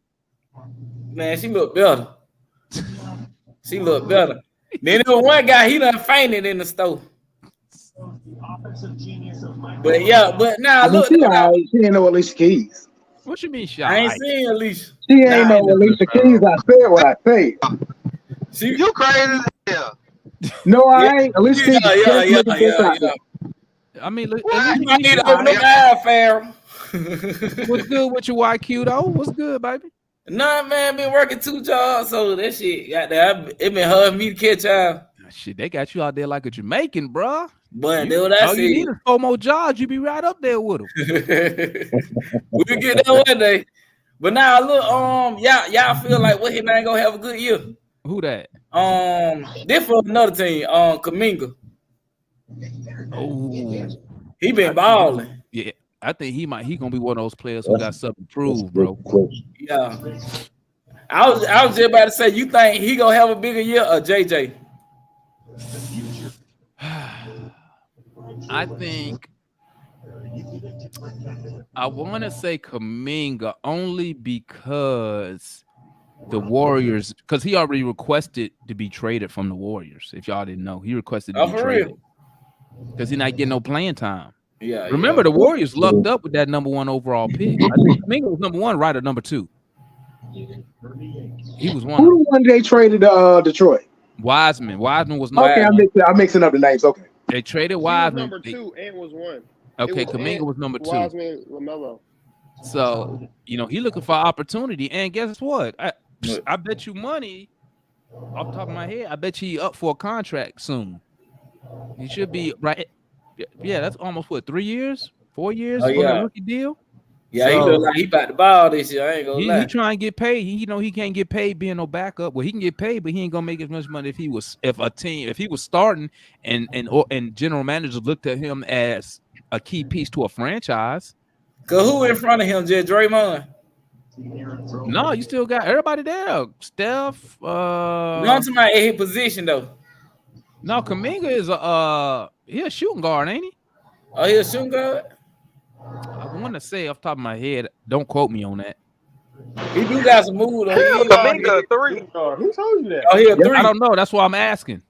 So Wiggins, in their system, he a 3-4. So it's like Wiggins and Draymond. So yeah, he ain't starting. Oh, I mean, they gotta have they don't really have nobody to find him for real anymore. But back to our goddamn sometime in that team. So who we finna pick up then? Cause I don't think Siakam trying to come. No, man. See, listen, man. Listen, Siakam is not leaving that opportunity to make 300 million. Okay, he got an opportunity to make 300 million. So it didn't matter what the Raptors said. Once Siakam came out and said, true or not, whoever said it, him or his agent, it got out there that said he's not going to re-sign with whatever team trade for him. Right then, he just fucked the Raptors right there. He said, "You ain't finna get shit from me if you trade me." So right. So who gonna replace John then? JJ. Moji. Man. Moji. I think. Listen. I think with Jalen Johnson, the only thing I'm concerned with him, I'm concerned with Jalen for The two damn reasons. shot. The 3-point shot, which he can work on that, right? I know somebody that got it. And number two, and number two, I want to make sure that he's committed to the organization because his track record is not that good as far as when he was at Duke, when he was at high school. Yeah, that's true. I mean, but all that he can get through that. That's not a biggie. And you know what he got in his favor? What? He not the primary scorer or the primary ball handler, so he don't really got that much pressure on him to produce. I was about to say because he had the same problem Ben had when he first came in the league. Ain't This the problem with Jalen. If we not in transition, he not effective offensively. That's why I said that's just like Ben, That's the right? problem. That's true. Yeah, that's the exact same thing. Well, Yeah, I brought that up earlier to with Roe when Roe was up here. I said they were saying what Jalen Johnson could do, he can handle the ball that Collins can't do. And I said the only time you see him with the ball is when he pushes off a rebound. Don't nobody passing the ball in the backcourt and say go set up the offense. And the way Matt talking, we ain't getting no rebound. You're gonna have to crash with the wings. You gotta crash with the wings, but luckily, if we shooting all these threes, a majority of them should be long rebounds. Should. No, I'm talking about on the defensive side. I hope a majority of them go in. On the defensive side, that's where Jalen gonna get in transition. Well, we gotta rebound the ball first. Yeah, he can go rebound. He one of the best athletes out there. He already 6'9". He got ups, and then like he can't go in there and crash the board, get the board and push.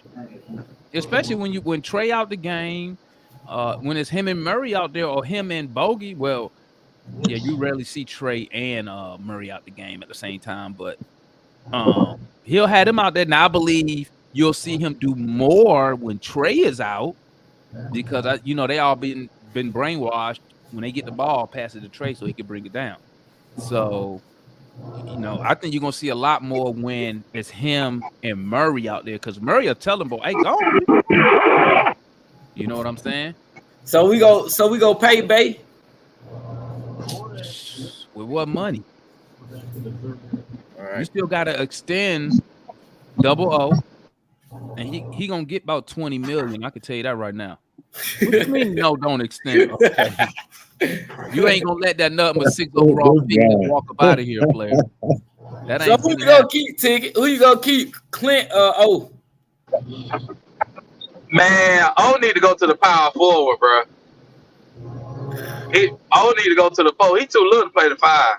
To start at the 5. Ticket don't want to get rid of Capella. That's what it is. Clint can go. Okay, now. Okay. They gonna get on you how they was on me. I just don't, bro. I saw too many stat lines. Every time a Kungu had the spotlight on him as the primary center, whether when Clint was hurt or whatever, there was too many times where his stat line was 0-1 and 2. That means 0 points, 1 rebound, 2 assists. It was too many of them. That can't happen if you. It's like he do better when the pressure not on him. When the pressure not on him, he good. That's when he give you like them 17 points or whatever. But when it's on him, no. Hell nah. Let me tell you something. Hold on, one more thing, Damon. And he And he do all that perimeter defending because he don't want to get his ass on the block against them bigs. So he tried to use that as a scapegoat. And then as a result, he stay in foul trouble. He stay in foul trouble. He gonna be like Bam. Ticket got a whole list of why Kongwu shouldn't play the 5. He determined for him not Ticket. He gonna play that 5 position, Ticket. Bro, rebounding one of my biggest things when it comes to the center position. And Kongwu, he ain't good at that on the defensive end. Defense don't stop till you get a rebound. Yeah. Hey, Ron must have been in the garage. No, I didn't in the garage. It's just so funny because I already know Ticket don't want him playing the 5. So I'm just sitting here like, Ticket, he coming with all the ammo today. He coming with all the smoke on why this dude shouldn't play the 5. He got every reason. He can't do that. He can't do that. He don't care what the numbers say. He don't care what the stats say. He just like, nah. He'll be NBA first team all defense if he was at the 4. As much as he want to be on the perimeter. He gonna be the 5 Ticket. I'm telling you that right now, my guy. He gonna be the 5 game 1.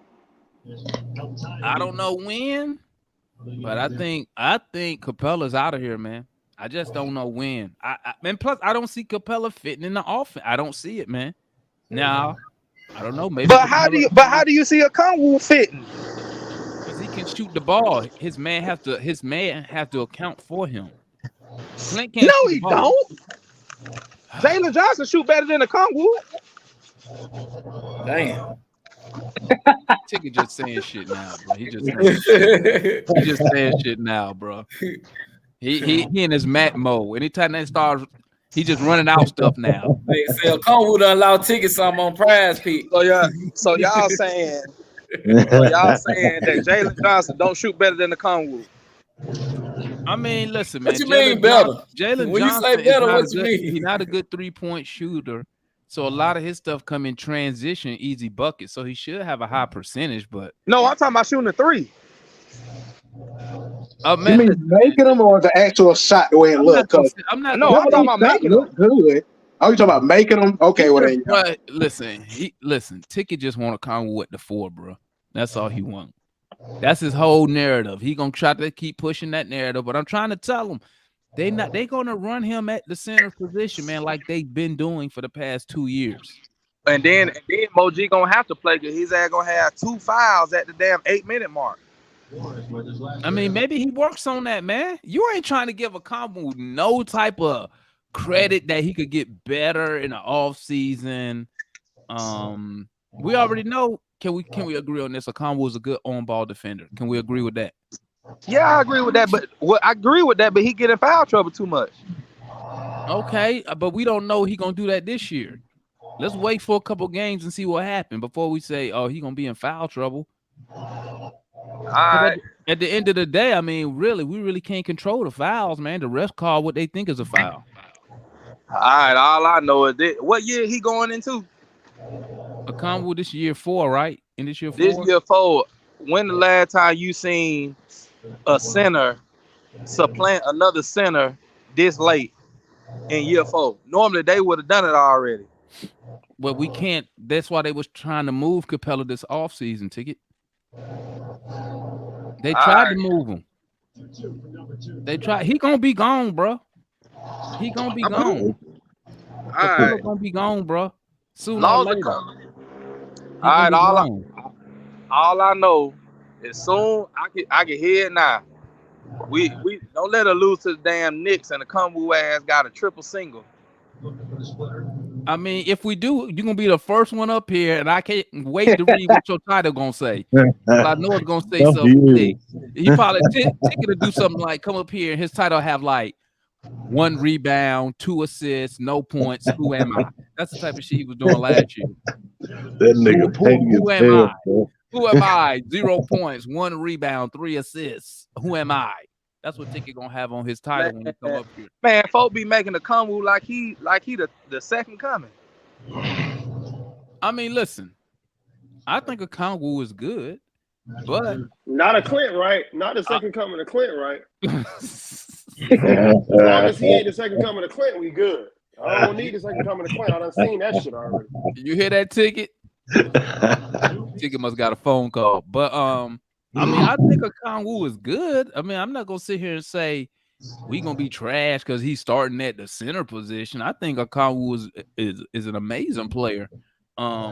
Is there some disadvantages? Yeah, probably is some disadvantages with him starting at the center position. But I mean, at the end of the day, man, we gotta do better. Our current center don't really give us nothing.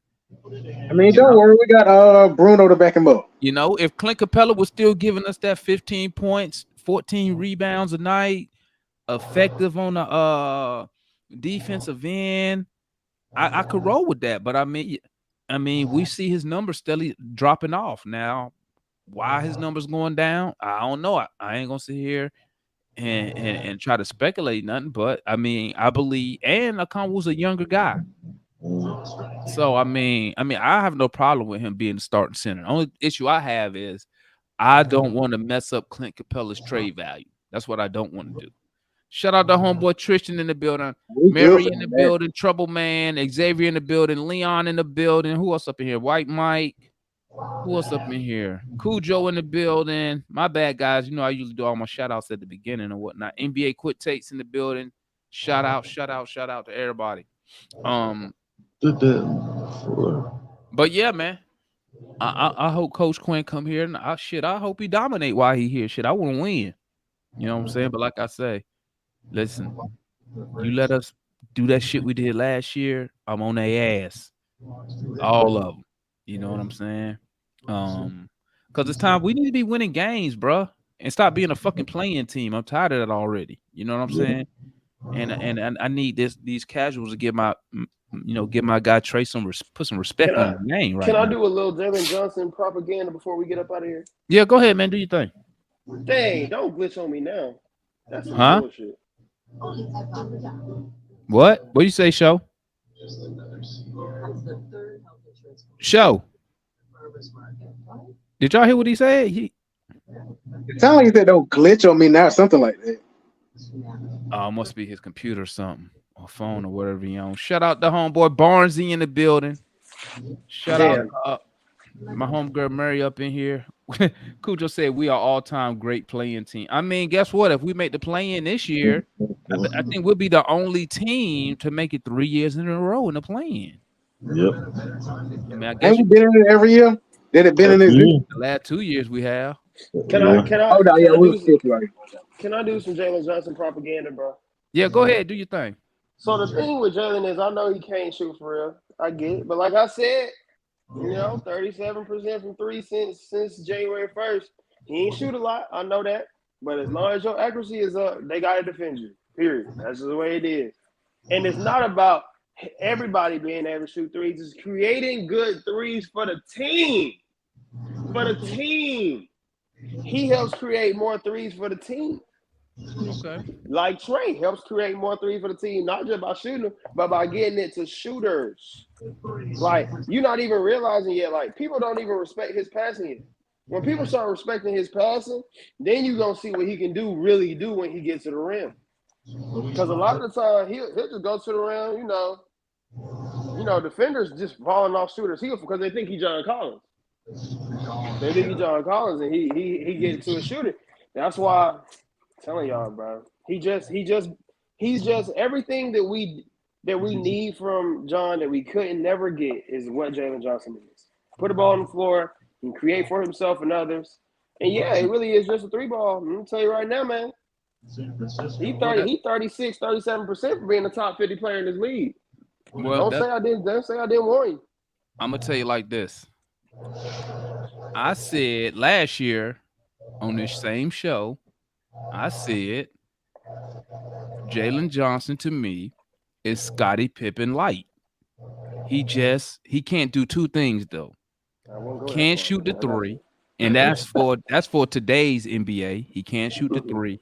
Mm-hmm. And I'm not gonna say he can't do it. What we haven't seen is as Scottie Pippen could do, bring the ball down and set up the offense and run an offense. Every time I see Jalen Johnson bring the ball down, every time I see him with the ball, he pushes the ball off a defensive rebound that he gets, which he excels at that. He's awesome. He's fast, quick.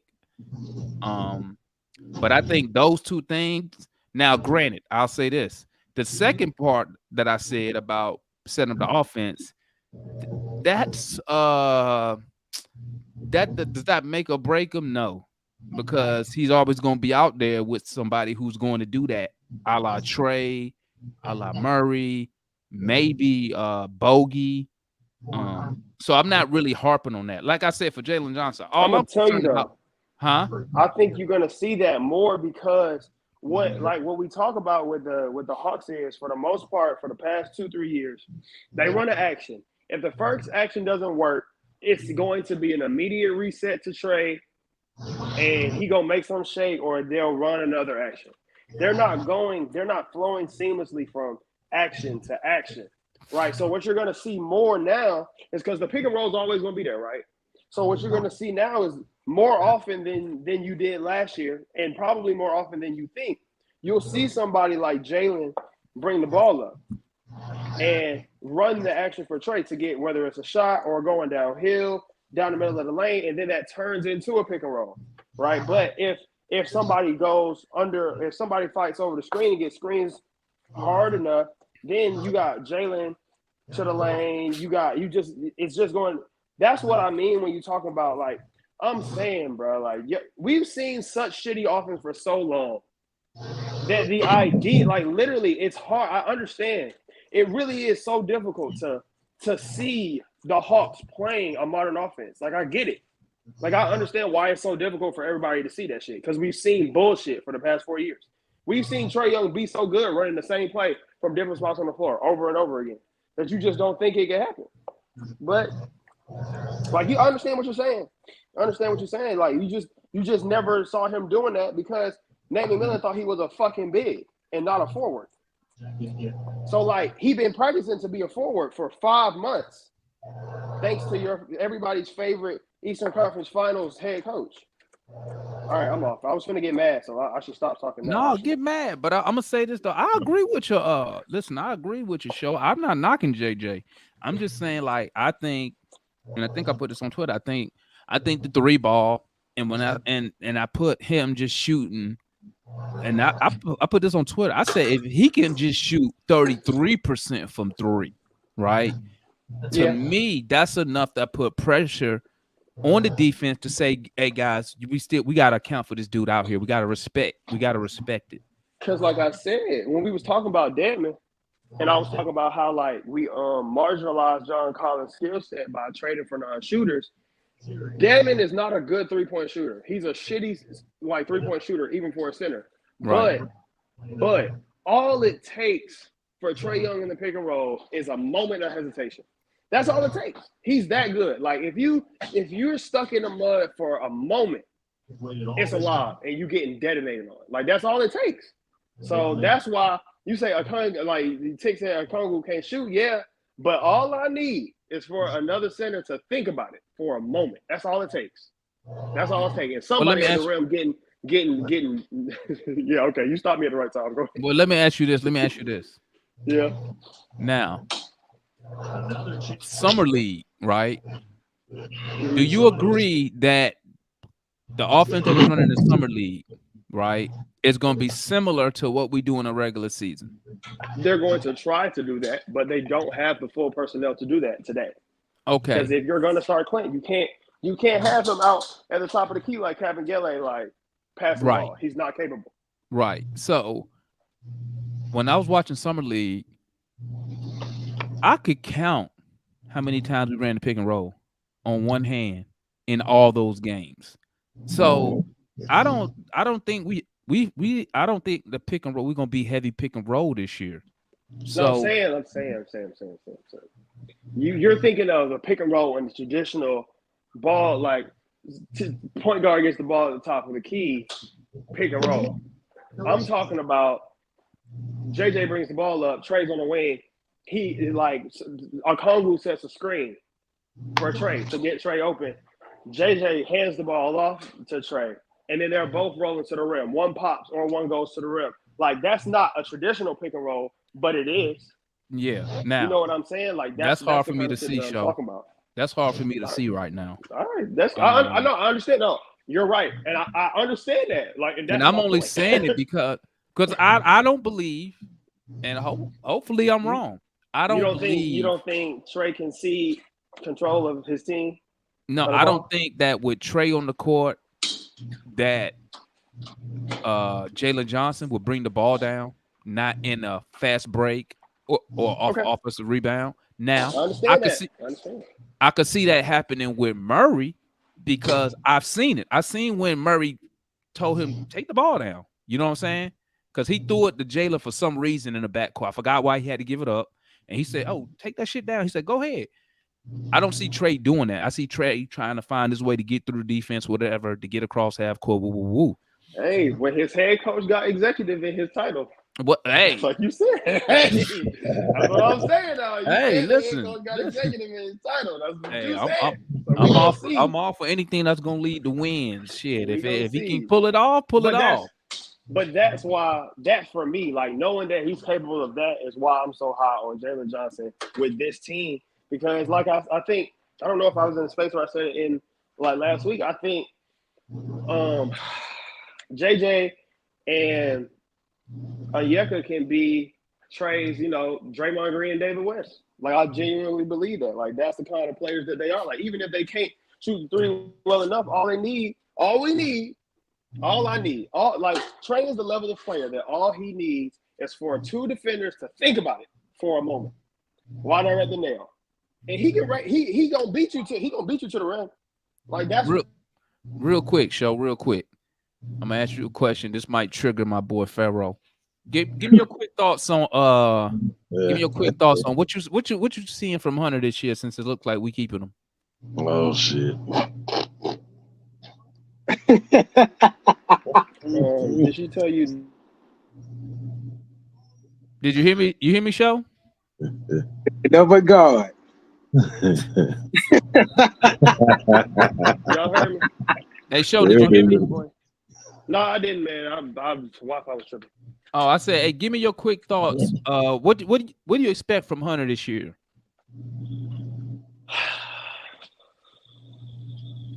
First of all, let me ask you this: Are we going to get $20 million worth of production from Hunter this year? Maybe.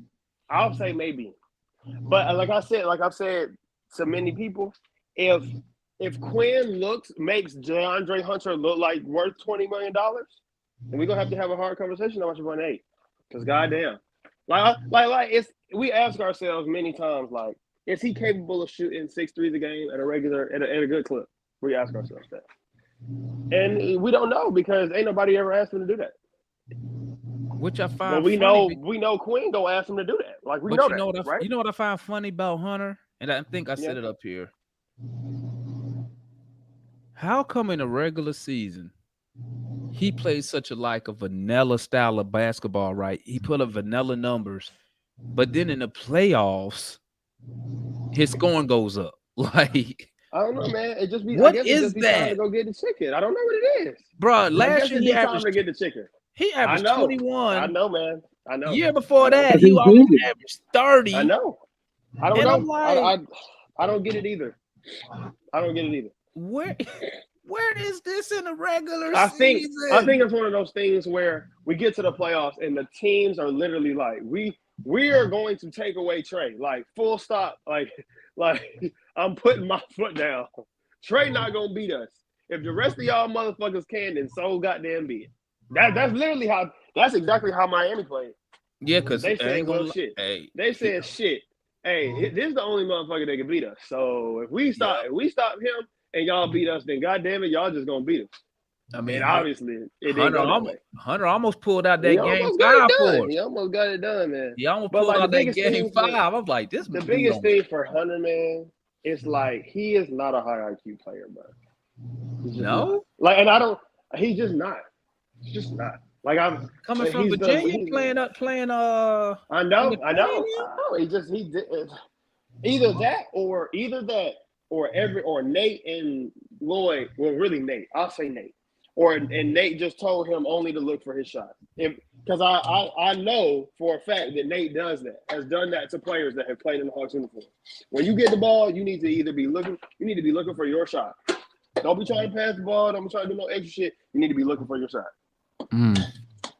So we gonna see, because we know Quinn's not gonna ask him just to do that. He's gonna tell you to shoot this three. If it's not there, drive to the rim, kick to a player. Now we gonna find out if Dre's capable of driving and kicking. God damn it. I mean, we know he could drive probably to the free throw line. He can get to the free throw line. That's about it when he attacking. I can't remember the last time I seen Dre attack from the wing and get to the basket. It's been a minute. Long time. It's been a minute. So I mean, and then kick it out to who? Cause shit, who gonna? They don't double Hunter. Well, hell, because he can't get past his man. So, but it's like this, right? It's like this, right? He can't force the defense to shift because he can't get past his guy. I'm wondering, but like, can he attack the closeout? That's what I need. I need to know. I need to find out if he can attack the closeout. If you get the ball and somebody's closing out on you, can you beat that man that's running at you? Like, if you can't do that, then I can't. Your ass ain't gonna be on the team. Like, that's the crazy thing about Jalen. Jalen can't shoot for shit, but he can attack the closeout. It's funny. Let me see, and that's why I was saying if Jalen Johnson shooting 33% from three, now they got 29. Now they got to come out there on him, which then he could hit him with that move, attack the basket, whatever, finish a kick out. I agree with that. You know what Jalen Johnson need to do when he attack? Dunk the fucking basketball, please. Yeah, I don't. Yeah, He too athletic to be doing. that. But back on Hunter, when you said we need to see can he attack the closeout, right? But my counter to this is it really took us, 4 years and having to give him $90 million, and we still asking a question we probably should have asked ourselves year 2 or 3. Yeah. When it comes to Hunter. So I mean, but I want to be upset about that. I want to, but then I have to sit back and I have to ask myself, what were coaches asking DeAndre Hunter to do? I have to ask myself. That's a fair point. That's a fair point. I have no idea. That's a fair point. That's Carmelo Anthony, New York Carmelo Anthony wasn't attacking no closeouts. That's exactly that's how he fucking plays. I got the ball on the wing. I didn't take the shot. I'm standing there waiting for a defense to come get me with the ball on my hip. It's 100% Carmelo Anthony, and then I'm gonna do some bullshit and pull up. I mean, that's literally what he did. That point you made. That's a fair point, because that's the same thing I used to say about John Collins. I'd be like, we don't know what they tell him. We don't know what they telling John to do. You, the mid-range Marauders, the Atlanta mid-range Marauders, that was the team last year. Yep. Double O, Clint. I'm sorry. Double O, fucking John, Dre, DJ, just nail shots, baseline jumpers, like literally just that whole 10 to 15 area. Like, I know for a fact that nobody in the league shoot more than us in that 10 to 15. There's no way. I don't have to look at the numbers to know that. God, that's what got Dave Murray and Hunter eat at right there. I'm saying that's what but you just can't have that. You can't have that many guys doing it. But I'll tell you this about Dre. If Dre can figure out how to hit 39 or 38% of his threes, that ability to hit mid-range jumpers will serve him well later in his career, wherever the fuck he at. I'll give you that. This has been my main problem with Hunter. People keep talking about, if this nigga was in the college for 3 years, now he's been in the NBA for 4 or 5. What is it? 7 years, and we still talking about if. Like you say that about players all the time. Like, what are you talking about? They saying the same shit about not a top 4 pick. Yeah, like we say, like you don't say no if about Zion. You don't say if about Ja. You don't say if about Tatum. You don't say if about Brown. You don't say like you can give me every top 4 pick last 3 years. Everybody got an if. Not as much as I get your point, but not as much as we do with Hunter. Okay, true. But like it is what it is. It's where we at. Like, are you saying we should trade him? Yeah, he wanted I'm saying no. Yeah, he want 100 gone. if He you been say- wanting if- 100 if you gone for say 2 yes, years I now. agree So too, but it's like they don't have no replacement. It's the same thing with John. They was trying to get John off, but it's like, who the fuck we gonna start? That's right. They had zero contingency plans. Zero. what you think about can't AJ Griffin play 3? I mean, yeah, but he ain't I ready think for he more of that. a two. Like y'all know. I mean, he can play the 3. Don't get it twisted. He can play it. He's physical enough and big enough. He just can't do it yet. I just don't know about the defense. Like we know what the issue with AJ is. If AJ was a replacement level defensive player today, he should be starting. If he's a replacement level defensive player today, he should be starting. So right now. Hell yeah. Oh hell what? Hell yes. No, you didn't even let me ask the question, show. Hey, what? All right, go ahead. No, I was gonna say, so right now, your starter is Hunter for right now. It gotta be at the 3. Okay. I gotta be. You went and got a 6'4" shooting guard, so yeah. Somebody got to guard somebody tall on the fucking wing. So let me ask y'all this, and then I'll go ahead and end the show. Let me ask y'all this. Do y'all see with John Collins gone? Who do you think? Never mind. I already know. Never mind. I'm good. Never mind. I just thought about the answer. No, ask the question. I just thought about the answer myself. I was like, oh shit, I'm good. Who do you think is what? No, I was gonna say, with John gone, who do you think usage is who's gonna take that usage from John? Do you think it's gonna be Hunter? I don't think it's gonna be Jalen Johnson. I think Jalen's gonna get minutes, but I don't think that he gonna get a lot of usage. I don't think he gonna get that much usage over what he had last year. So who do y'all think? Or do y'all think Jalen Johnson gonna get that extra usage? I think Bogies might go up a little bit more. It's really minutes because I'm pretty sure if you look at usage, because they're not on the floor together, I'm pretty sure if you look at usage, they about the same. Who? But it's just Jalen. I'm pretty sure because usage is it's based on what you do when you're on the floor. Because right. because Jalen and John not on the floor together, it's kind of hard to put their usage next to one another. Okay, but I'm pretty sure their usage is about the same because what Jalen does, just passing he just does so much more passing the basketball per 100 possessions than John did. Oh my goodness, this is a terrible type. That he does just so much, he just does so much more on the floor than John did last year, and he had more rebounds per play than John did last year because John was always goddamn playing with Clint. Okay. Because Clint gonna get the rebounds that gives you usage. Hold on, where was he at? Usage was John was 17, 16, and Jalen's was 16. There you go. Yeah, you was right about the same, pretty much. So I mean, when they on the floor, I think that he'll have more usage, but I don't think it's because of that. I think it's because of the system they're gonna run. That's what I think. Damn, look how far John is in usage. Jesus. 1, 2. Not counting him. 1, 2, 3, 4, 5, 6. Damn, 7? God damn. Goodness. On the team. People used to complain about what I was talking about. Okay. Jesus Christ. No wonder his damn numbers was going so low. Gee, I didn't think it was that low. Damn. He was 7th in usage. Jesus. Who? Oh well. What you say? Who was 7? John Collins? John Collins. Yeah, makes sense. I mean, that makes sense. Because you always putting him on the floor with somebody who probably should have the ball more than him. True. You're all it's just hard for me to say, okay, John, I'm gonna give you the ball instead of Bogey. I'm gonna give you the ball instead of Trey. I'm gonna give you the ball instead of DJ. It's just hard for me. But with Jalen, I know that if I give you the ball 5 times, you're going to create an open 3-point shot for somebody at least one of those times. If I'm Quinn Snyder, I'm doing the math in my head.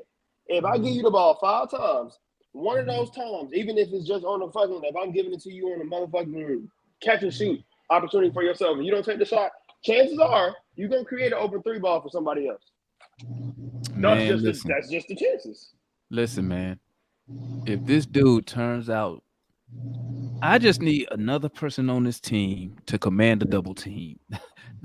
That's what I'm looking for right now. I need somebody to command a double team outside of Trey Young, so we can get this thing Yeah, I popping. heard you on the crossover. You talking about DeJounte don't debate on double team. I was clapping so loud.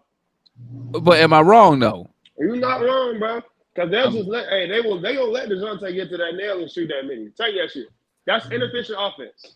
Yeah, I It mean, just is. Like just as good as he is at it, like here's the thing. If you're not KD, the mid range full up inefficient offense, bro. You might as well get to the rim. but that's one of my issues with Murray. Like I think Murray should be getting to the free throw line, in my opinion, at least 7 times. Yeah, man. We'll see. At least 7 times. Hunter should be But getting I there at think- least 5.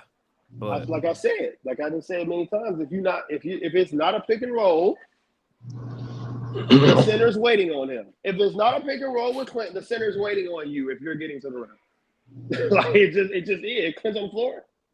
They waiting on your ass. They ain't got nowhere else the fuck to be but in the paint with Clint ass. Clint in the corner for what? What you doing out there? You need to go be trying to come get ain't this nobody going out there rebound. You to ain't guard shoot no shit. Clint. You ain't shooting shit. And ain't nobody going out there to guard him. They That's gonna the play. problem, bro. The problem, the craziest part about the Hawks last year is we were 29th in the league in spot up efficiency, second to last, and the number 7 offense in the league. What did that tell you?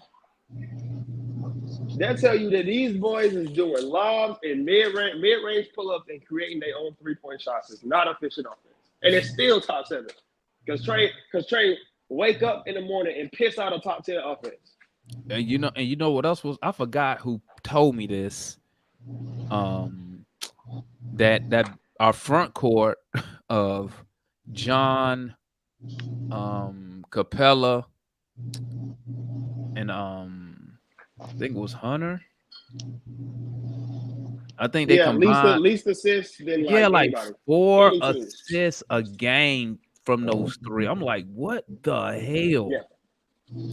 I'm like, damn, That's like I terrible. never realized, like I'm like, damn, we really How are bad it was until you we put really numbers got up. like we were a very limited offense last year.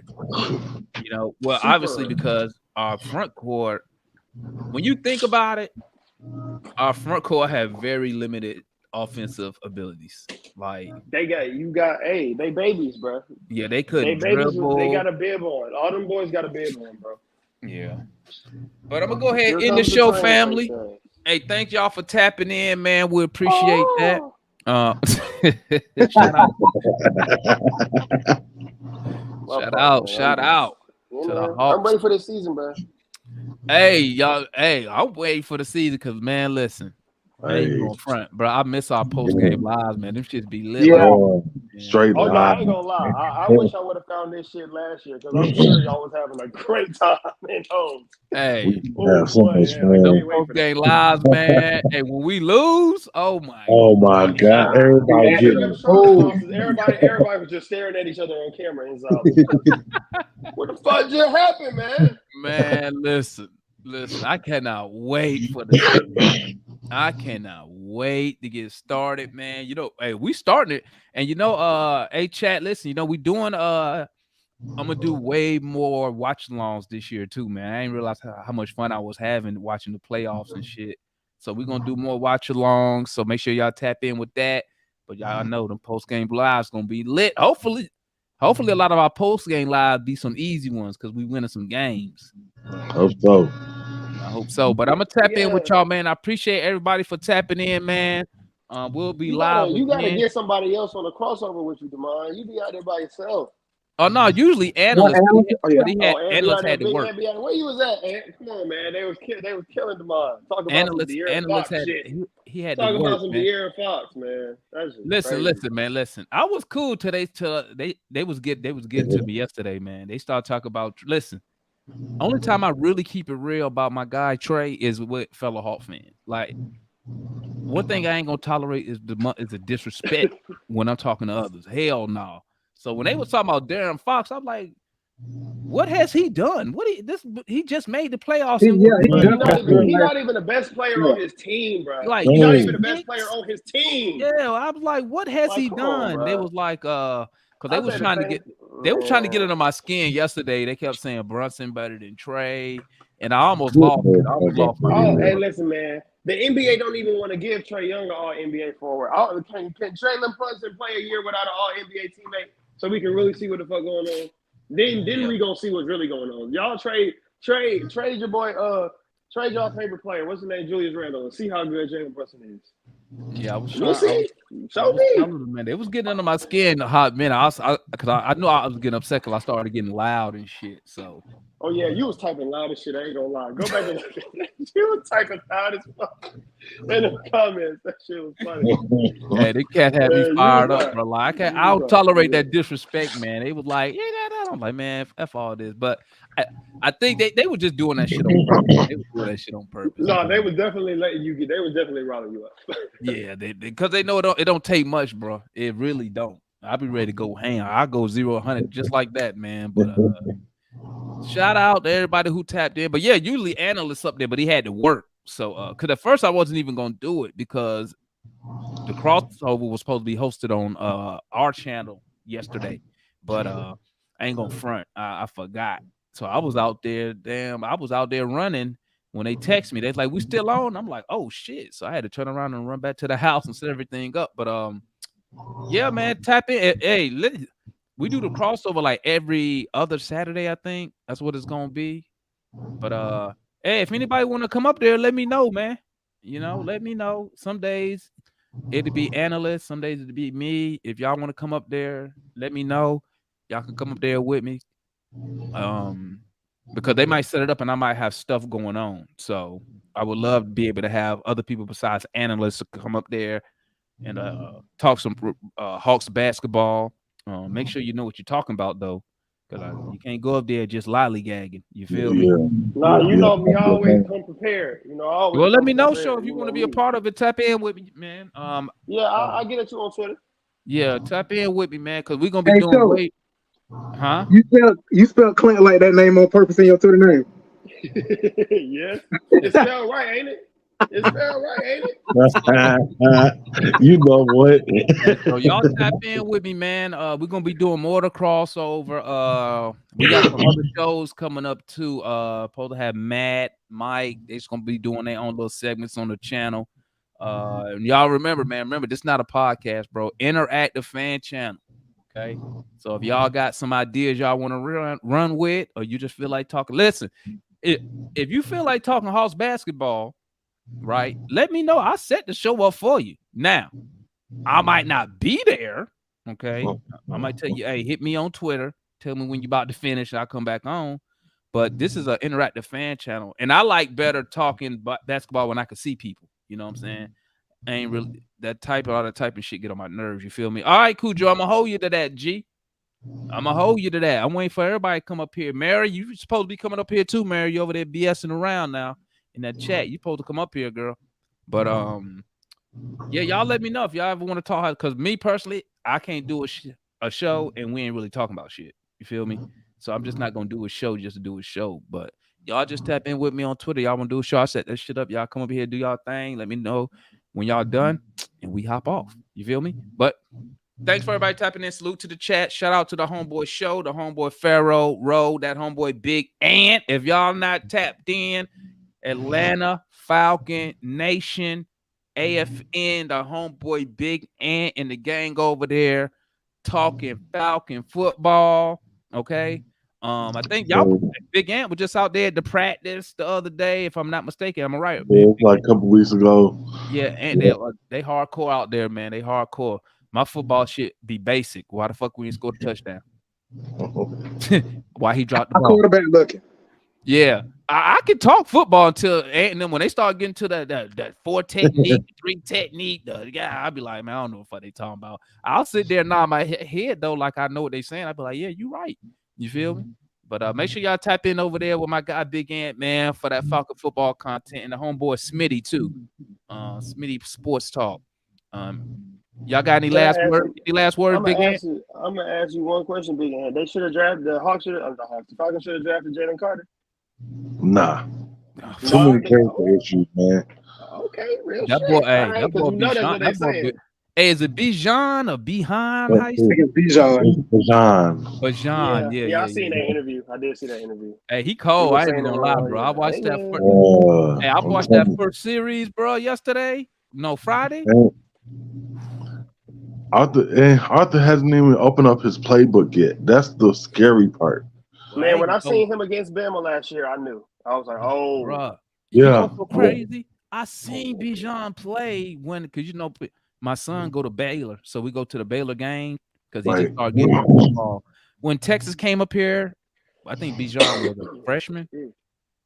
I didn't even know he was that good, man. Yeah. I'm like, wow, okay. Look, I ain't gonna lie to you. I didn't want him at first because I thought we was gonna get somebody from defense. But then I seen we got all the people in free agency and and all that. And I was like, well, why not? You know what I told him, Big Ant? I told somebody, I came over to talk to him. I said, you know what, bro? I said, this remind me of 2008. Remember, we drafted Ryan, but then they added Turner. Yeah. And Matt Ryan basically just had to hand the ball off. Look, but then I give it to Matt Ryan when it was time. That first pass, touchdown. I never forget it. Michael Johnson. I was watching that shit right in the house. I was like, oh yeah, we on to something. But trying to tell people, man. Yeah, so y'all tap in with Big Ant in there over there at AFN, baby, for that Falcon content, man.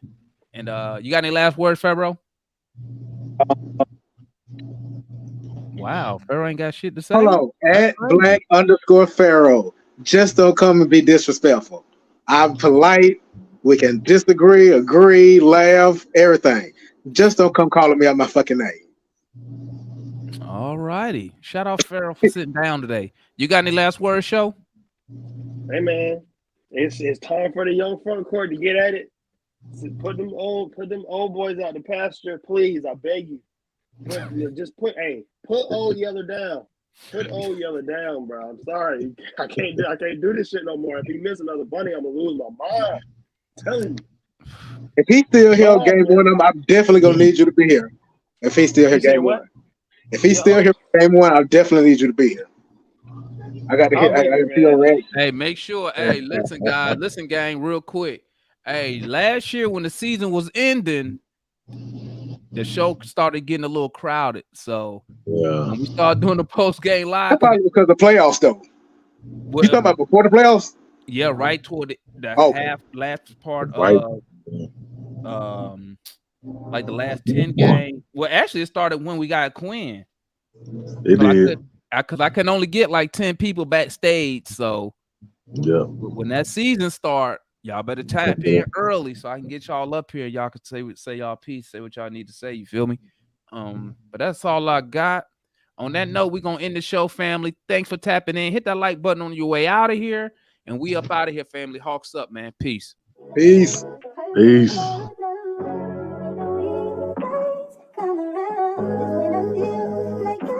Safe and sound. Why does it have to be that way? Every single day I feel like